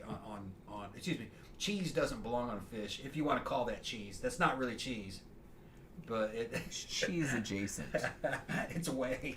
Do they still do the double stack filet of fish now? You just order it. Double filet of fish. They'll give it to you. It's not on the menu. Because but you ask okay, for well, it was for a while. Yeah, there's a lot of stuff that you can ask for that. Well, yeah, that's how they'll everybody just like orders shit off menu now. There's a bunch of stuff you can. Secret menus and shit menu. that's just on the app and all that other kind of stuff. You just ask for a double fillet of fish, they'll give it to you. Because I don't think I ever got one, but you said that was actually superior. Yeah, that's because the fish to bread ratio was much better. Yeah, that's the way. Which I can see that. That's the way to eat a fillet of fish, double fillet of fish. It just makes a lot more sense. It tastes more like fish, or it's more substantial. I used to like, and this was a long time ago, I'm kind of showing my age, but back in the day, Burger King, which I'm not a huge fan of, but Burger King used to have a big-ass fish sandwich called the Whaler. Yeah. It's still out there. They don't call it, no, it's not, they don't have the Whaler anymore. Okay. They still have a fish sandwich, but they call it something else, but I don't know what it's called. The fish sandwich they have now, I think, is okay. Like, I think I had it a year or two ago, and it was alright. Yeah. But the one they used to have back in the day was actually really good, and it was massive. It was like, I remember it being like really, really big. Burger King's not what it was. It's not as good as it used to be. No. We went to that one quite regularly, and it was always a little substandard. McDonald's was a lot better. Yeah, the thing about it is, like, I never really seek out BK. Yeah. But it's just kind of like, I always had coupons for it because we always got coupons in the mail. Yeah. So I always had coupons and the food was really cheap. Yeah. And it was one of the few places that was, like, easy to get to, like, on the way to the movie theater, like, from our old house. Yeah. So a lot of times we would go in there, and it was usually not crowded. There was usually nobody in there. Best so one out of the fast food is Wendy's, probably. Honestly, out of the big 3, Yeah. Wendy's was always my favorite. I haven't been there in a while, so I don't know what their offerings are like nowadays. The thing is, though, is I'll have a desire, a calling for McDonald's, and I never get that with Wendy's. There's something about it. I just have to have a damn Big Mac, you know. So McDonald's has a very, very distinctive flavor profile. A certain flavor. And it's like sometimes I want that too. Like I said, we used to stop. This is probably why we gained so much weight over that one time period. But like when we used to live in Sanford, and literally right around the corner from our house, it was a McDonald's, and for a long time it was open 24 hours. So it's like every time we were coming home from the club, and we were a little bit inebriated, and we were kind of hungry because we hadn't eaten for a long time, and we were drunk. And we were just kind of like, man, you know what sounds good right now? Let's get some fucking McDonald's. So we'd always like stop and get McDonald's like on the way home. But we haven't eaten there as often. There's not a McDonald's around here. Yeah. Really, like I said, there's not. Which is probably. No, there's one here. I mean, there is, but it's not across like the street from Starbucks. It's not like super convenient. Across the street from Starbucks. Yeah. Across the street from where we bought the booze at one time. But see, how many miles away is that, though? 7, 8 miles. See, it's like a while. Yeah. So it's like where we lived in Sanford, it was literally, Yeah. it was like you could walk to it. Yeah. Look, it's after 10. I'm getting sleepy. You want to go ahead and shut this down? Oh, shit, is it really? Yeah. Oh, my God. I like Getting totally sleepy. forgot. Okay. And I got to take an injection. Oh, yeah, that's right. Yeah. I forgot about that. Yeah, I'm pretty sure I didn't. Pretty sure I didn't shoot up I mean, yesterday. I think that was Wednesday. he's shooting up, you guys. Yeah, shooting up myself. It's just like... Gotta get that I can't. testosterone in. Well, you need to write the shit down because I can't remember if you did that or not. It's It like I doesn't don't want matter you if I like go- it doubling doesn't up matter on if I this go shit. over- It doesn't matter if I go over a little bit. Oh. It doesn't matter. I can handle it. But I'm pretty sure I didn't. Pretty sure I didn't. Well, I don't remember, so don't look at me. I don't think I did. I don't think I took a dose yesterday. Oh, Zach says, I had a breakfast crunch wrap from Taco Bell this morning, and I think that's my favorite fast food item at the moment. I haven't been to Taco Bell in a million Taco years. Bell kind of comes and goes. She showed me another one that was better. Del Taco. Yeah. Del Taco's better. There's than only Taco 2 of them in Orlando. Bell. Yeah. There was one near kind of where I used to live, like when I lived by myself. Yeah. I used to like it because they had tacos and french fries, which I thought was kind of cool. They had Del Taco when I was a little kid out in California, but it Yeah. sucked back then. It wasn't as No, good. it's pretty good. I like the chicken tacos, actually. But I haven't eaten there Back for in a the while. 70s, Del Taco sucked. Mm. Taco Bell was a lot better. Just like everything else, everybody kind of had to up their game. You can't Yeah. get away with shit you got away with in the 70s. Another thing that they had back in the late 70s, early 80s that I fucking loved was a fucking Jack in the Box tacos. Jack in the Box had a taco. It looks like they deep fried the whole thing with the salad. Oh, in it. yeah. I never had that, but I heard about it. Man, It was kind of like... They were the shittiest taco it you was could kind of fucking think of. notorious. Shitty fucking taco. They were delicious. Well, you deep fry anything. Yeah, it's they were going to be delicious. pretty good. You know what I mean? It was like That's a just- bean paste with a little bit of meat in it, folded over with some kind of cheese, and then they put the lettuce in there and they folded the thing over like that. I'm pretty sure they fucking deep fried it with the lettuce in it. Not going to lie, I'd eat that. And it was like sealed together. I'd eat And that. It was sealed up in there, That sounds pretty good. like it was like almost like a deep fried corn chimichanga or something. It was good. Good. It did not taste like a taco. It tasted like something else. But they were cheap. They were like 50 cents a piece back then. So you could get like 4 or 5 of them for, a couple Well, bucks. yeah, I mean, like for And a they- broke ass student Yeah, or and something then like you- that, it's like they shit. came I could with get my hot whole sauce. day's calories on this shit Yeah, and they came with hot sauce. for like $5. Yeah, You little get like Rodney Allen 10 of Rigby. those. Little Rodney Allen Rigby. And then, yeah. Jack in the Box. That Jack in the does Box sound used to good. be really good. I don't know whatever happened to that. That didn't go national, I guess. There was just not enough of them. Yeah, that's mostly like out west, right? Yeah. I don't Yeah. think we ever had any here. Hardee's sucks now. Every time you go to Hardee's, it's substandard. Hardee's used to be really good when I was a kid here in the South. Now, I will Used to be good. maintain that the biscuits are still good, Are they? but everything else is No. not great. I remember in It's the... just very why bother. Yeah. in the all the way up until like the mid '90s, early '90s, Hardee's had its own flavor and it was its own experience. It was very different from the other ones, but it was good. I would say better than McDonald's, you know, better than Burger King. It was tight. It was really good. It had a real strong charbroiled flavor. I think everything was charbroiled, or they added charbroiled flavoring to it. But the problem I've had with it, Hardee's, every time I went to one, the fucking meat patty tastes like soybean. It's really cheap meat. Yeah, they probably just started cheaping out on Yeah. shit.